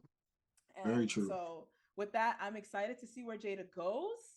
I was sad that she wasn't Yeah. on NXT. NXT was pre-taped, but I It was bummed that was. she Yeah. wasn't on. I was bummed that she wasn't on tonight or last night. But I'm super excited to see who her next competitor is going to be and what her next feud will be. I like that. I was curious, when you mentioned that, since it was pre-tape. I wonder if the viral sensation happened after the pre-tape did. It did. Yeah, it happened like It did? Wednesday. Yeah. So had they known, that means next Wednesday is going to be very interesting because had they known that was going to happen during that pre-tape, oh, she would have been on that somehow. You can tell they know because ever since she was on World Star, ever since she was there's like a very popular account on Twitter. I think his name is like Lance. It got like over 2 million views, like almost Yeah. 30,000 likes. After that, NXT at Jada Parker WWE at Jada Parker WWE at Jada Parker WWE. I was like, period. I was like, period. Absolutely. Wrestling done Absolutely. changed. Yeah. Me and Gresh were making fun of that one yesterday. We were like, oh yeah, wrestling done changed. All right, y'all horny mofos. But I get it. Oh, I get it. I'm like, listen, I understand, but guys, let's we're focus. like, chill out. Focus. Yeah. But I like that it's getting her attention. There were some dudes who were like on the timeline talking about it's time for the Hall of Fame. Like it's time for the Hall of Fame conversation. No. I was like, if you want to talk about yes, for sure. But like, let her cook. Let her cook. Because I also feel like when it comes to that type of stuff, the pressure versus the ability, the capability sometimes catches up to a person. So I want to be able to give her that grace and that space to grow, to learn, to have bad weeks, to get her reps in. And so that a year from now, when she's having those championship matches and when we're talking about the potential of her being at Stand and Deliver, it's warranted and it's earned. So yeah, shout out to Jada Parker. I was gonna say, yeah, no, that's she's having a moment, man. I want to shout out Ruthless Lala, who was on Gresh Unleashed with us last week, and I want to shout out one specific thing she said about Jada Parker to highlight. As we say it on that, as long as she remains very humble, right? And I think that was before, when she said this was before the World Star situation. If she remains humble, right, stays humble, doesn't let her head get too big, that potential is going to be crazy. Like you'll be on some Bianca level, Jade Cargill level, because she's a power. She has like a power moveset. And so I feel like that, and like on top of being so gorgeous, on top of having a crazy body, it's very unique. Like everything about her is just very, very unique. You wouldn't expect a beautiful woman like that to be popping a perfect spine buster. Like I was like, yes. So she makes me happy. She makes me excited. Moving on, let's talk about Lash versus Kaylani last night. First of all, I just want to talk about how fantastic of an era we're living in, where Black women are having a renaissance on NXT. Like, talk about it. There are still some Black women who have not even debuted. Kaya, Bree, there's AJ. There's so many fantastic women that are going to be showcased in the next year, and it makes me so genuinely excited. And women like Lash and Kaylani are the proven product. Like they're showing that we can go and we can tell fantastic matches, fantastic stories within the match as well. That match between Kaylani and Lash was so good. It wasn't very long. We didn't get too much. I feel like they didn't hit that third gear, but the potential for when they meet again, man, I can't wait. That's I'm excited for the excel of both women. What really, what was funny? Call me. You can get on me about it, sis, because I try not to get too deep into wrestlers' personal lives. But here's what got me. I was looking at the comments about Kalani, and one person was like, "Man, it's crazy how quick she's elevating and this and that." And then one person replied to that and was like, "Well, yeah, her hubby's one of the greatest to do it. Da da da da da." And I said, "Now who is she? Who they talking about? Who's she dating?" And I'm like, so I go kind of snoop through her page for a second. And I'm like, Kalani dating something? Who's she dating? Because I don't keep up with this. So I'm looking, and I see where she was at the Rumble, and she said number 5 was my favorite. I'm like, number 5? Who was number 5 in the men's Rumble? Cause I'm I'm like, the wait a greatest, minute. ain't no hating. I'm the best here. I want your shot. Well, I I guess you was wait till like, next year. I I was was like, like, whoa, wait a minute. And well, it blew my mind. I was like, wait, so they're dating? I was but like, well, you want to know dang. something that's even funnier? The What's that? streets are saying it's obviously not confirmed, but their streets are saying that Lash and Trick are dating. Really? Isn't that hilarious? That is hilarious because I thought she was I She could have sworn that's she was a married woman at one point. that's why it's a rumor. So that's why it's a big rumor because they came together for the Love and WWE premiere and they were like giving the prom poses and stuff. So I was like, Hey man, one thing it ain't my about it, business, but it ain't my business, man. it ain't. But one thing about this business, let me just tell you, if you're married and someone you're married to is not in the business, chances are, It's a it hard don't business usually. It's to have a rare for that to relationship. last. You know what I'm saying? It's more easy. Like Kalani and Melo look good together from what I saw of some of the Oh pictures they yeah. decided to share, and it's like I love those two together. So I mean, it makes sense where it's like that fits because they're both in the same industry. You Yeah, know what I'm yeah. saying? So And it's a hard industry to have a relationship in, period. So yeah, you yeah. gotta have a So lot of trust in your partner. boy, if that Yeah, rumor is true, you ain't hear it from Ash, but if that rumor yeah, is true, then well, props to yeah, you, Trick. yeah. So, It's been circulating on Twitter for a couple weeks now. Yeah, because Lash, woo, yeah, yeah. And yeah. Trick's But no Snoop Snub himself. oh yeah, yeah, Mr. Always Shirtless, as they yeah. say. Mr. Bout it, okay. Oh man. but but also let's also keep in mind that like women like Kaylani, women like Lash, women like Jada, these are D1 athletes. Like Kaylani Mm, came from University of Michigan for gymnastics. come on. Lash was a basketball player, and Jada Parker was a D1 athlete for LSU. Don't get big, yeah. Ooh. Don't get bigger than that. So these girls can really go in real life, in real life. Yeah, man. So That I love that. I love that. And it's like who did I hear? I think it was Jobber Tears. Shout out to my fam on the Jobber Tears podcast. Sir Wilkins and them were talking about like women of today. Like they were like, "Oh, Sean, I see you, Sean. You went to apparently there's this site called Meaty Women, Beefy Women, or something like that. Muscle Women or something, something yeah, like that, where it's like all these like big women, you know what I'm saying? That's why I'm like, Big E, come on, dog. yeah, I need you to take that saying and apply it to the women now. We got some yeah. big meaty women out here nowadays. All right. I need them to get the same energy these big Nothing to meaty laugh men are at. getting. Yeah. Just saying. Nothing Just to saying. laugh at. You got your Raquels, you got your Jades, you got your Rias, you got your Biancas, you got your last legends in the Yeah, future. Ivy You know what I'm saying? Niles. Ivy Yep. Niles, come on, man. They out here. You know what I'm saying? Yeah. Just saying. Nia Yeah. Jax. You know what I'm Yeah. saying? If y'all haven't seen Jamie Hayter on social media lately, my girl's jacked. Jacked. Oh, talk about it. A return is in this. I've been Oh, missing her. yeah, yeah. Ah. Yeah. Actually, Missing her she's back. my candidate to probably take that title off of Tony Storm if it was to happen. Yeah. Now I I'm think I'm about it. thinking I'm thinking it's gonna be Mercedes. I'm thinking it's gonna Oh, be Mercedes.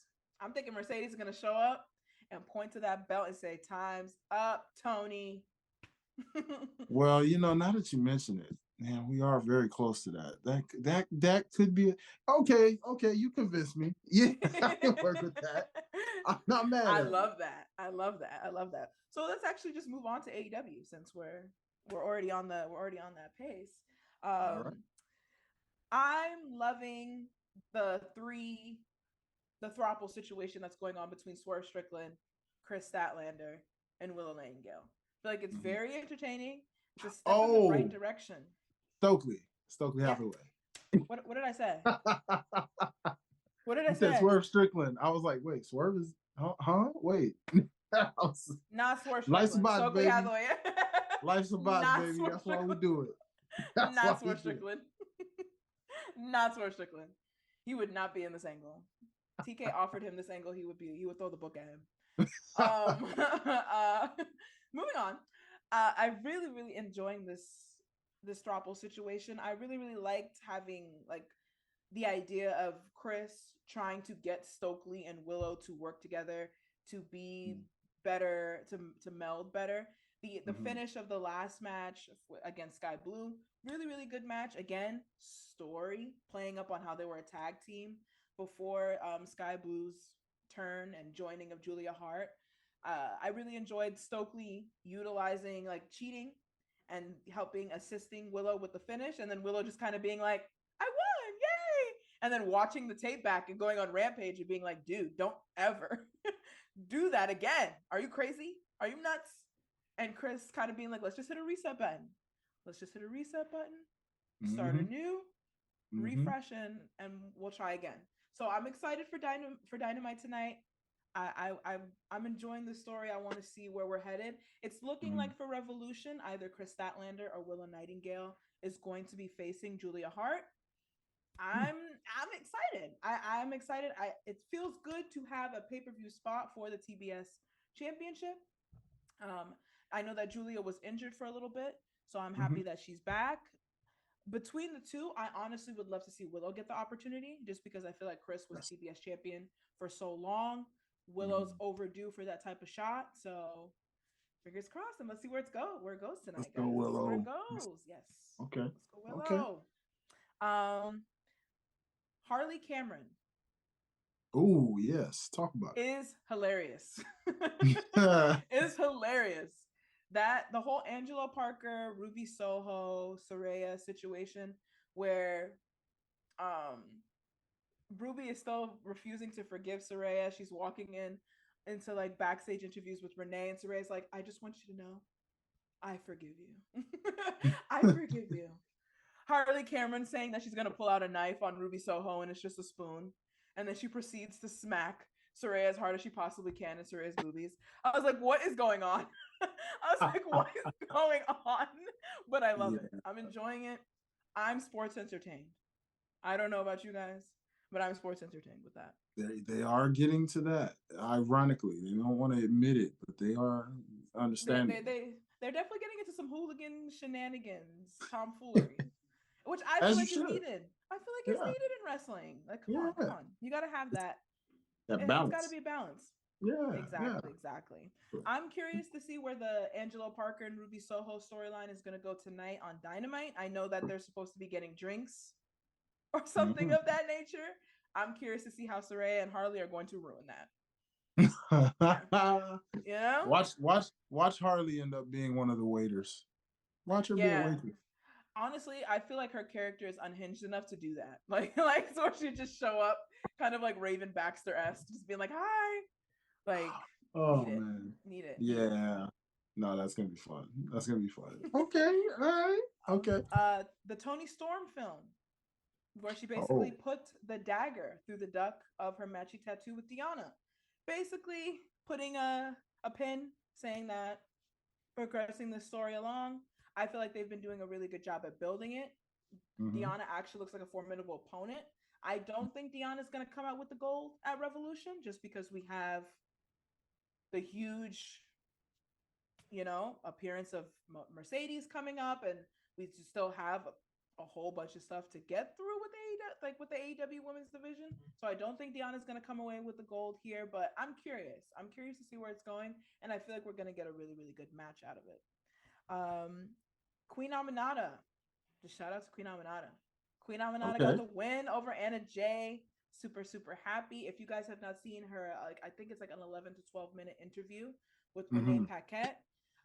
Fantastic. I love that they aired a little bit of the interview as well before her interview with Anna, just because let us know more about these girls. Like, let us really, really attach ourselves to their stories. And I feel like that's what's one thing that WWE does really, really well that AEW needs to pick up on, is that more personal We want to learn more about these people so that we can be on the journey and be like, wow, remember when Queen Aminata was on a losing streak and now it's just W after W after W after W?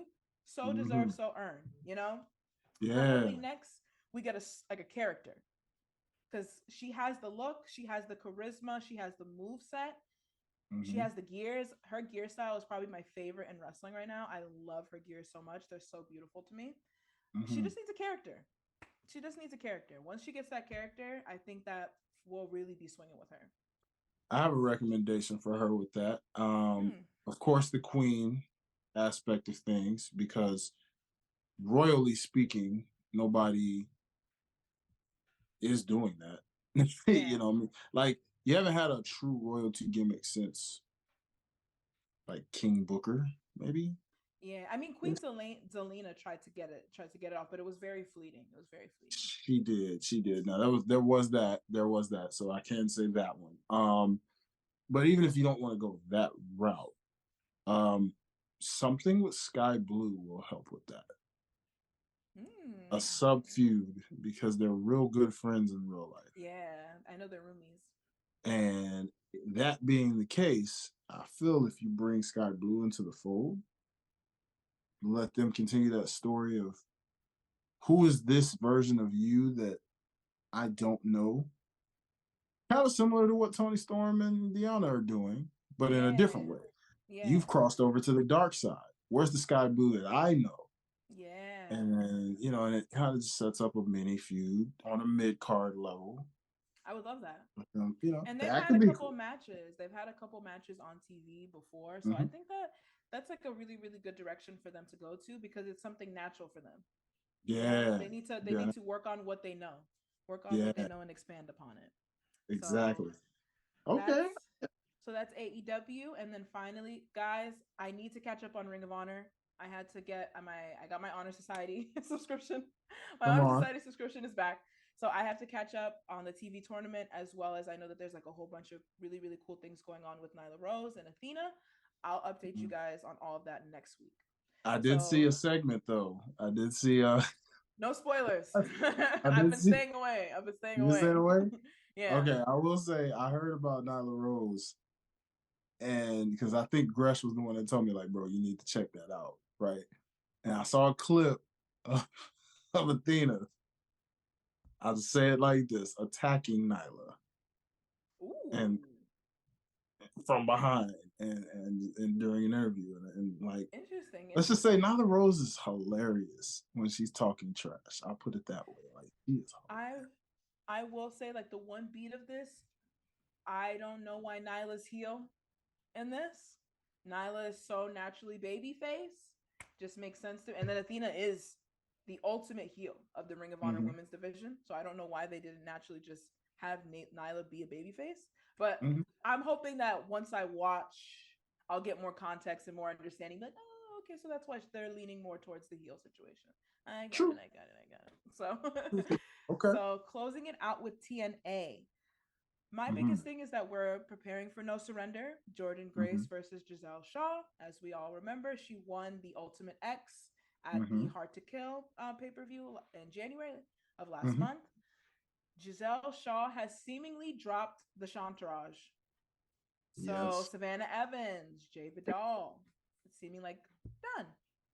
I'm a little sad about it, just because I love like heel antics and matches and having like a little entourage and things of that nature. And I feel like it fit the Giselle Shaw, the quintessential diva character, very, very well. But Giselle Shaw can go. She is a fantastic wrestler. So I get the idea of dropping them before the match so that she can have that showcase. In kayfabe, though, it doesn't really make sense, because like, why would you're going against Jordynne Grace? Like, you need all the help that you can get. You need a prayer. You need everybody. Like the Avengers, Captain America. Like I would call everybody I know. So in kayfabe, that was a little, but I feel like it's because we're gonna get a barn burner of a match between Jordynne Grace and Giselle. Yes. She definitely. I actually have her taking that.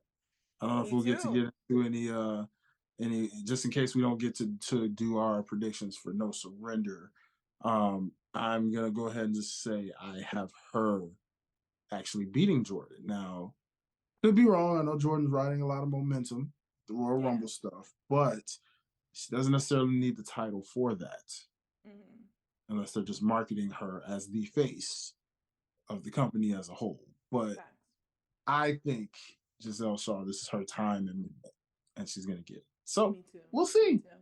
Come Friday. Yeah, I'm excited. But that's Benny's block, guys.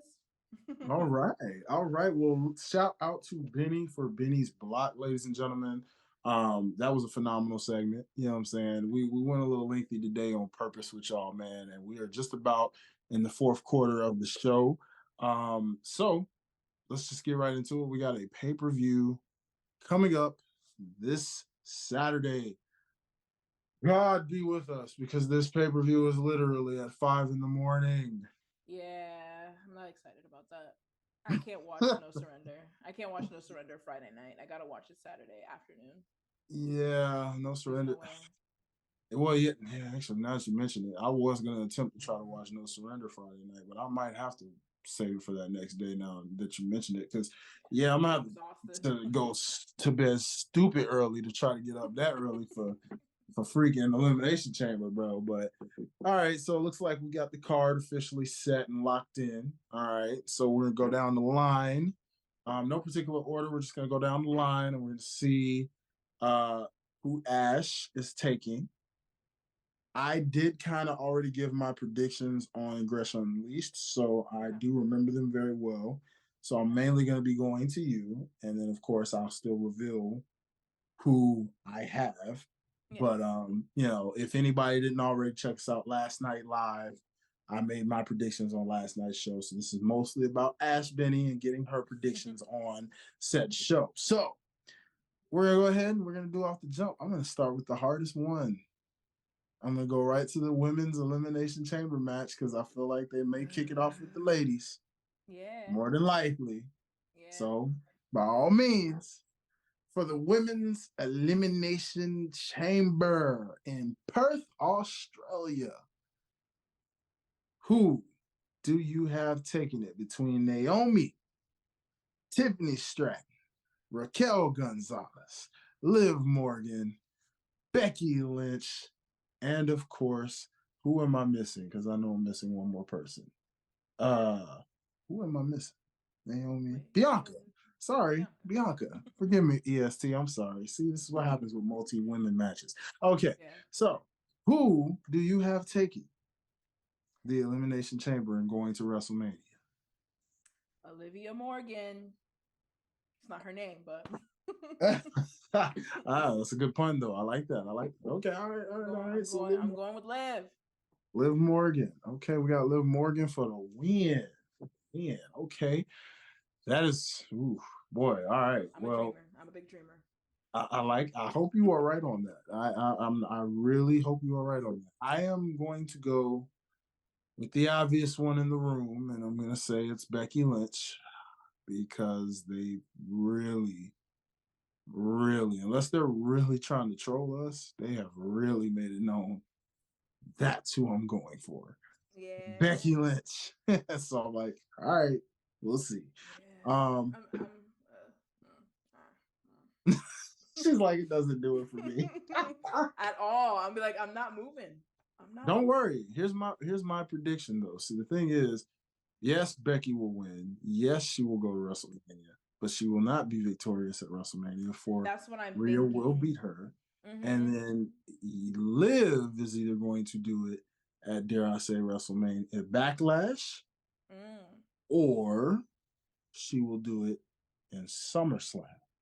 Which I like. I like that. It's going to be a big show, you know what I'm saying? They're going to save it for that.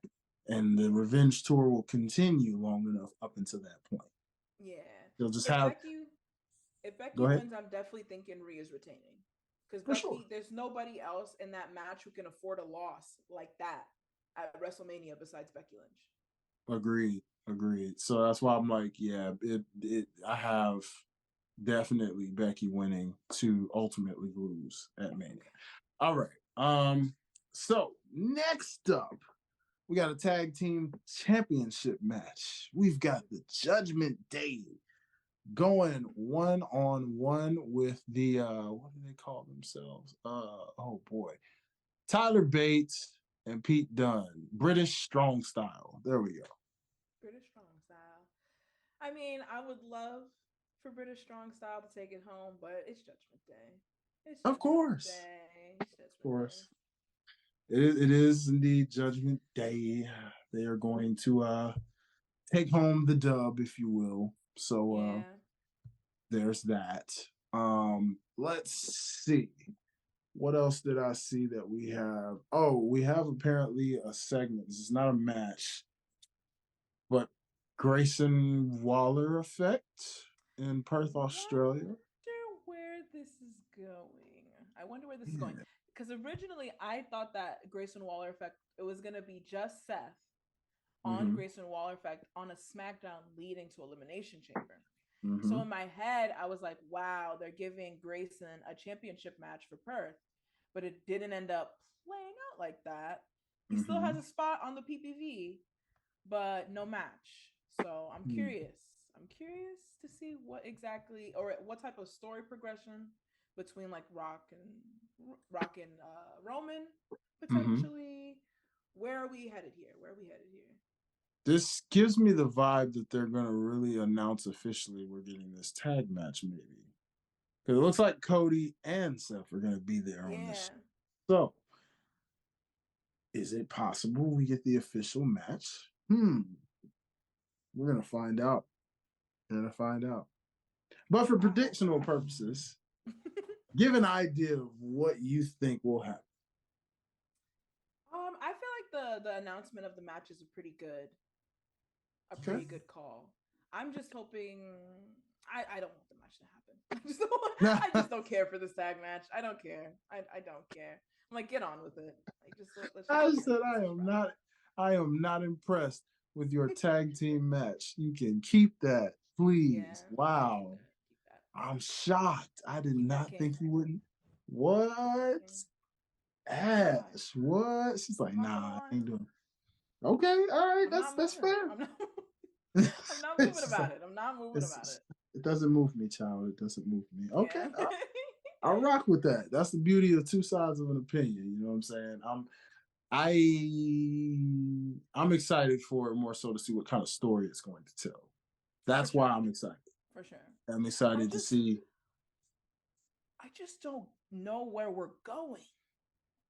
I just don't know where we're going. I think that's like my biggest thing. Because as you all know, I was Team Rock versus Roman at WrestleMania 40. So right now I'm very lost. I'm very lost. I don't know where the story is headed.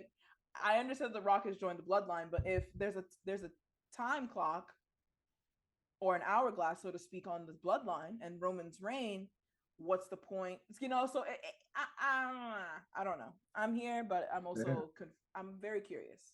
Just very curious. Okay, all right, sis. I see you. Okay, that's good reasoning. So I'll go right there with you and say it's the announcement of the match, the tag match, being official, and we'll see from there. Plus, just puns for the hometown guy getting his love. You know, his love. Yes. Who will smack Grayson first, Seth or Cody? I'm gonna say Cody because Seth's not officially medically cleared yet. I don't think. Now, unless he just does this curb stomp as a way to show, hey, I'm all right now. I'm good. Yeah. Right. But I do believe it hasn't been long enough for him to be cleared yet. Otherwise, Damian Priest could cash in on him. So that's true. You know, therefore, did I say too much? Oh, my bad. Cash in. All right, but let's see what else we have on this card before I get to. Okay, next up, we've got the men's Elimination Chamber match, which features Kevin Owens, Drew McIntyre, Randy Orton, L.A. Knight, Logan Paul, and the almighty Bobby Lashley. Shout out to BFAB. But this is an interesting aspect. Where do you think this route goes? I'm leaning towards Drew. I want Drew to win. I love Drew's heel turn. Once he stopped focusing on Jay, I loved the character. I really started to enjoy it. I found it actually entertaining. I just realized what she said. He needs to just leave Jay alone. He just needs to leave Jay alone. Once he did that, I started to really appreciate the character. But my biggest thing is like, why isn't Sammy in the match? That's a good question, sis. Why is Logan in the match and Sammy isn't? Well, I think I can explain this. I think Logan Paul is in this match because they're trying to set up the angle of what people think inevitably will be him versus LA Knight at WrestleMania for the United States Championship. Now, what makes that a little confusing is because Kevin Owens is also in this match, and he's got unfinished business. So the only thing I can think of here is a situation where Kevin Owens gets his revenge by eliminating Logan Paul, and then LA Knight, somebody's going to cancel somebody out here. And it's going to be a situation where Logan Paul is going to cost, dare I say, LA Knight his spot, and then he's losing, and now he's got a gripe with Logan Paul, and now he wants, I don't know. That's the only thing I'm trying to figure out, but it's something involving that. The potential's there. The potential's there. Yeah, it's something for that. Now, in terms of Sami Zayn, I have my own theory for him, much like I said when it came to Liv Morgan. I think Drew inevitably, spoiler alert, he's my prediction to win this in a slithering way that only Drew would do, hypocritically. And I think he's going to go off. He's going to beat Seth at WrestleMania, finally. And he will get the championship to then lose to Sami Zayn at, dare say, SummerSlam. Okay. And Sami will get his moment. Okay. My whole thing is, where does Damian fit in this? Damian's going to try to cash in, and they're going to tell him that this is expired. This is expired for 3 months now. Like, you cannot use this anymore. We're approaching Money in the Bank season. That does make a true point. Okay, well, they could do this then.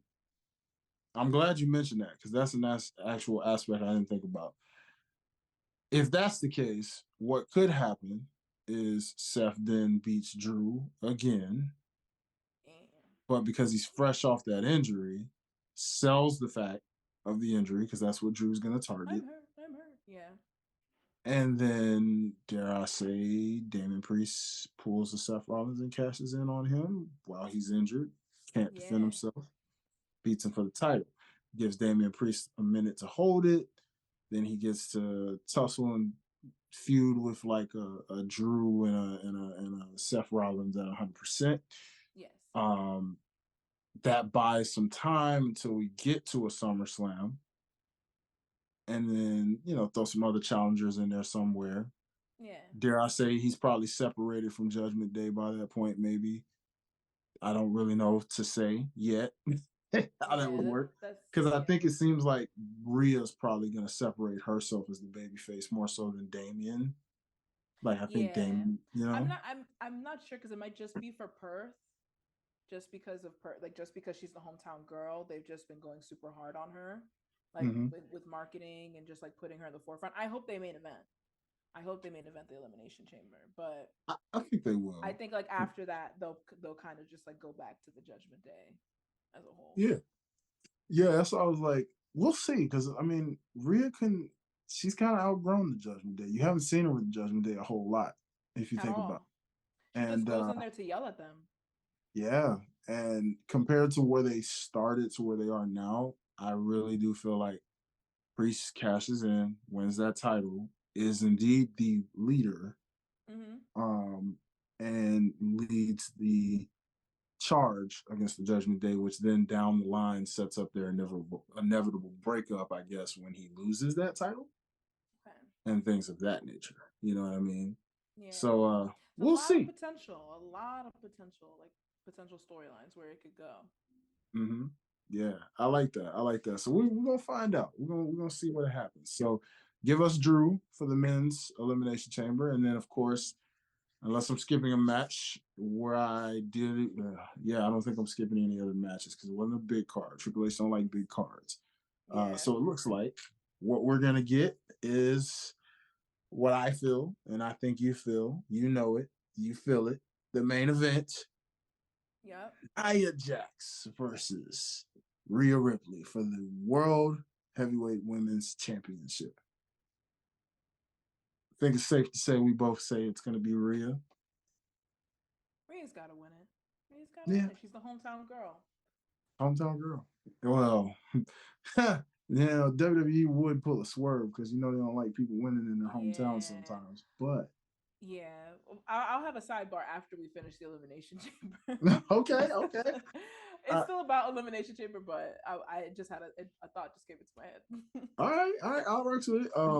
Safe to say we got the hometown girl. We got her winning, you know what I'm saying, and getting the big pop, getting that inevitable riptide. I do think they will make this. I predicted. I do think they will make this very, very close. I do think this will be a situation that'll make us almost think like, man, Nia was this close. Yeah. And it's gonna keep her looking strong some kind of way. But yes, Rhea will get that win, and that'll be that. So that does it for Elimination Chamber and our predictions, ladies and gentlemen. I think that's safe to say that's where we're at. Yeah. But Ash, you have a side tangent that you want to share.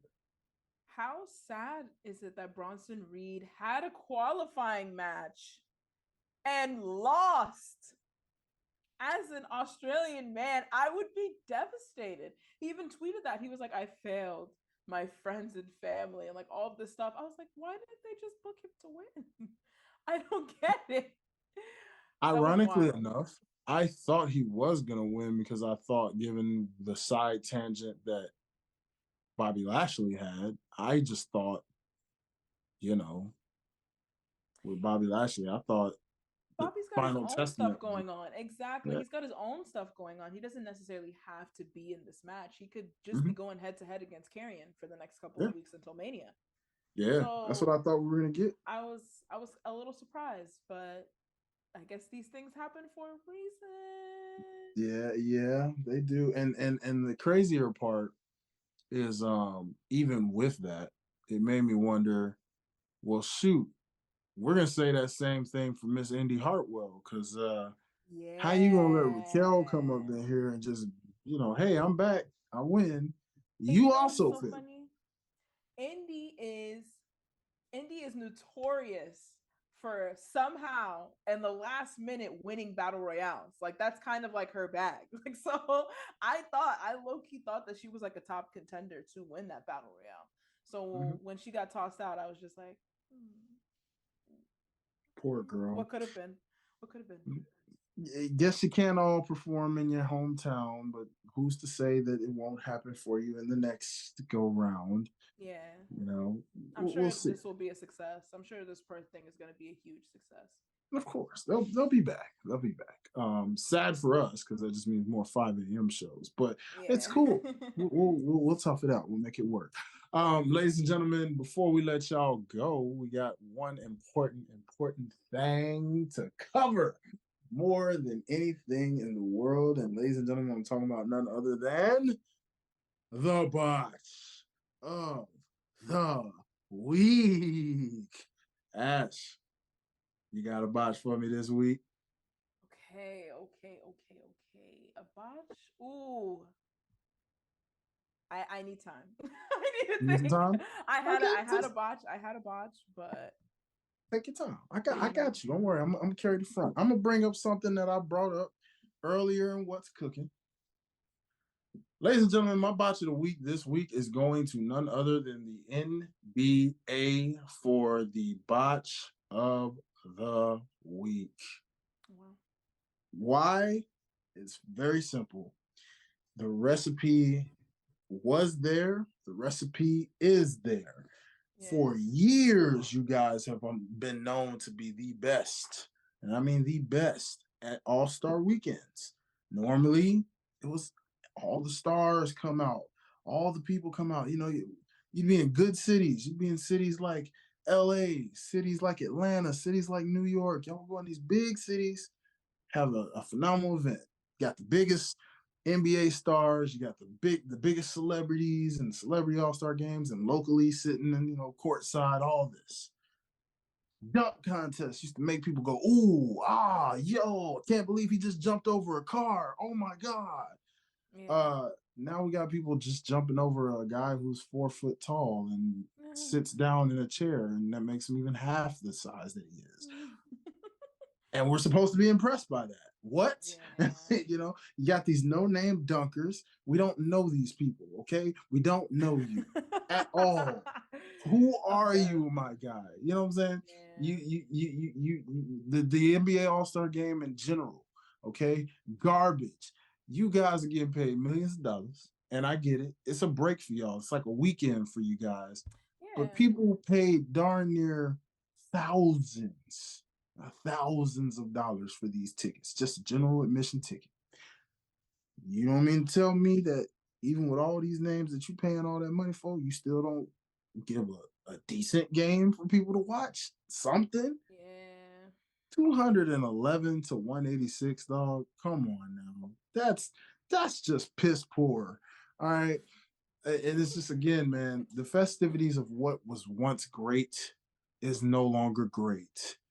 And it hasn't been great for like the last 10 years, if not longer. So what I'm here to say is, please, y'all, please find a way to make the NBA All-Star great again.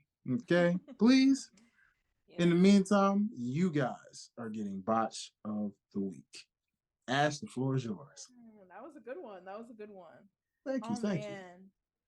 I don't know if I could think of one this week. I had one, but I didn't even have one. It just came into my head when you said botch of the week. But I feel like it's too messy. It's too messy?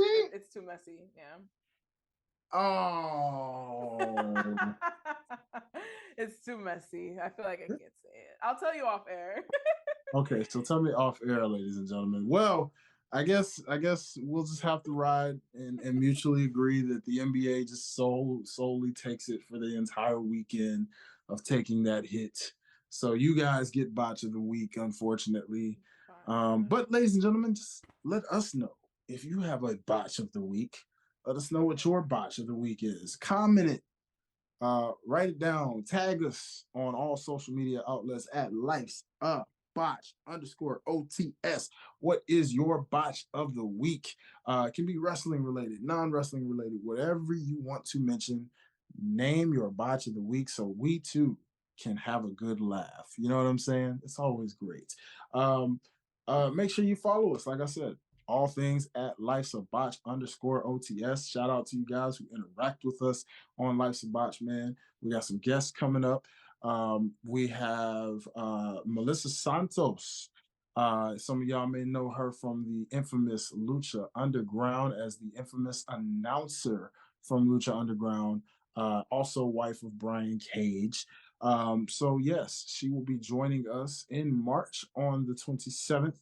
So y'all keep it locked and be careful, be on the lookout for what's going to be a really dope interview with the sis, so we can get to know her, talk about a lot of what she's been doing lately since Lucha Underground, and also just in general how legendary she was for Lucha Underground and the time it was around. So that being said, make sure you check out the Independent Spotlight.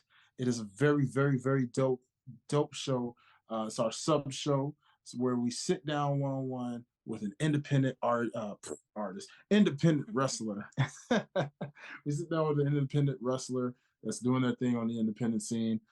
Sis, we're setting up some for Sis to sit down and interview for the ladies. You know what I'm saying? We're getting some set up for her. So y'all make sure y'all check out the previous episodes. We're about 4 episodes in on that baby. Episode with my boy Benny Blanco, the other Benny. Yeah, yep. We had to make sure that was known. The other Benny. Shout out to my boy, my bro Benny Blanco. We had a really dope sit down yesterday, and that episode will be dropping on this upcoming Monday. So y'all keep it locked and stay tuned. Shout out to OTS Media Co, man, the platform behind this platform. If it was not for OTS, we would not be here. So make sure you check out all things OTS Media Co. Head over to YouTube, hit the subscribe and notification bell, like this very video, leave a comment, let us know who you are. If you're listening, make sure you rate and review, give 5-star ratings so that we can continue to climb the ranks and rise and rise and rise and rise so people see and know exactly more about Life's a Botch and all that good stuff, man. And of course, one more thing. Oh, yes. Remember an interview I told y'all about where I kind of got into it with a local wrestler? Well, shout out to OTS Media Co. because that very interview just dropped as of 12 o'clock today. So therefore, if you are on the OTS Media Co. YouTube page, go ahead and show some love over there. Check out the full interview where I sat in person post-match after my boy's wonderful victory, Deion Summers, and his winning streak that he went on to talk about before the PCW champion decided to waltz in the middle of my interview and talk his trash to my boy Deion Summers and then tried to get on me and my championship. So, wow, you guys stay tuned for what's going to be a very, very, very dope situation. Aside from that, man, we thank y'all for rocking with us. Miss Ash Benny, tell the people where they can find and follow you, man. So you can find me at Ash Benny on all social media platforms. Hey, all right. Anything coming up for you, sis? Anything you want to let the people know about? So right now, okay, so I've been trying to host these NXT live watches on every Tuesday. I had this crazy thing with my laptop, so I'm trying to figure out how to do it on this one, but it is coming. It is coming because I know that we'll have a great time live watching NXT every In the Tuesday. words of Booker T, oh yeah, man. You know what I'm saying? Yes, live watch alongs on NXT coming soon. Cannot wait to join and be a part of that. That will be such a vibe. Being in there with my co-hostess, watching her do her thing. And like I said, like she said, man, catch her getting ready to do some stuff with the Independent Spotlight as well, where she will sit down with some independent women wrestlers as well and have girl talk and get to know who they are and all that good stuff. But most importantly, please, please, please, please make sure y'all subscribe, like, follow. I can't say that enough. We thank y'all for every single mention. Follow, find, like, all that good stuff. All right. And of course, with that being said, man, it's just a great time to be a wrestling fan. We are on the road to WrestleMania. We will be in attendance for Philadelphia. So make sure if you are in the Philadelphia area during WrestleMania season, come holla at the Botchamaniac crew. You already know what it is. It's your boy Hi-Lite Real, Miss Ash Benny. You know what I'm saying? We got WrestleCon coming up. We got Wale Mania coming up. It's going to be so many different festivities that we will be able to network, connect, build, all that good stuff. So make sure you're in the building because we will be and we are ready. You know what I'm saying? Yeah. Philadelphia, here we come.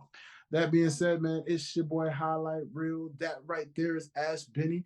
Everybody in the building, wherever you are, stop, take a second, pull up that Too Sweet sign and get ready for one big old fashioned Too Sweet.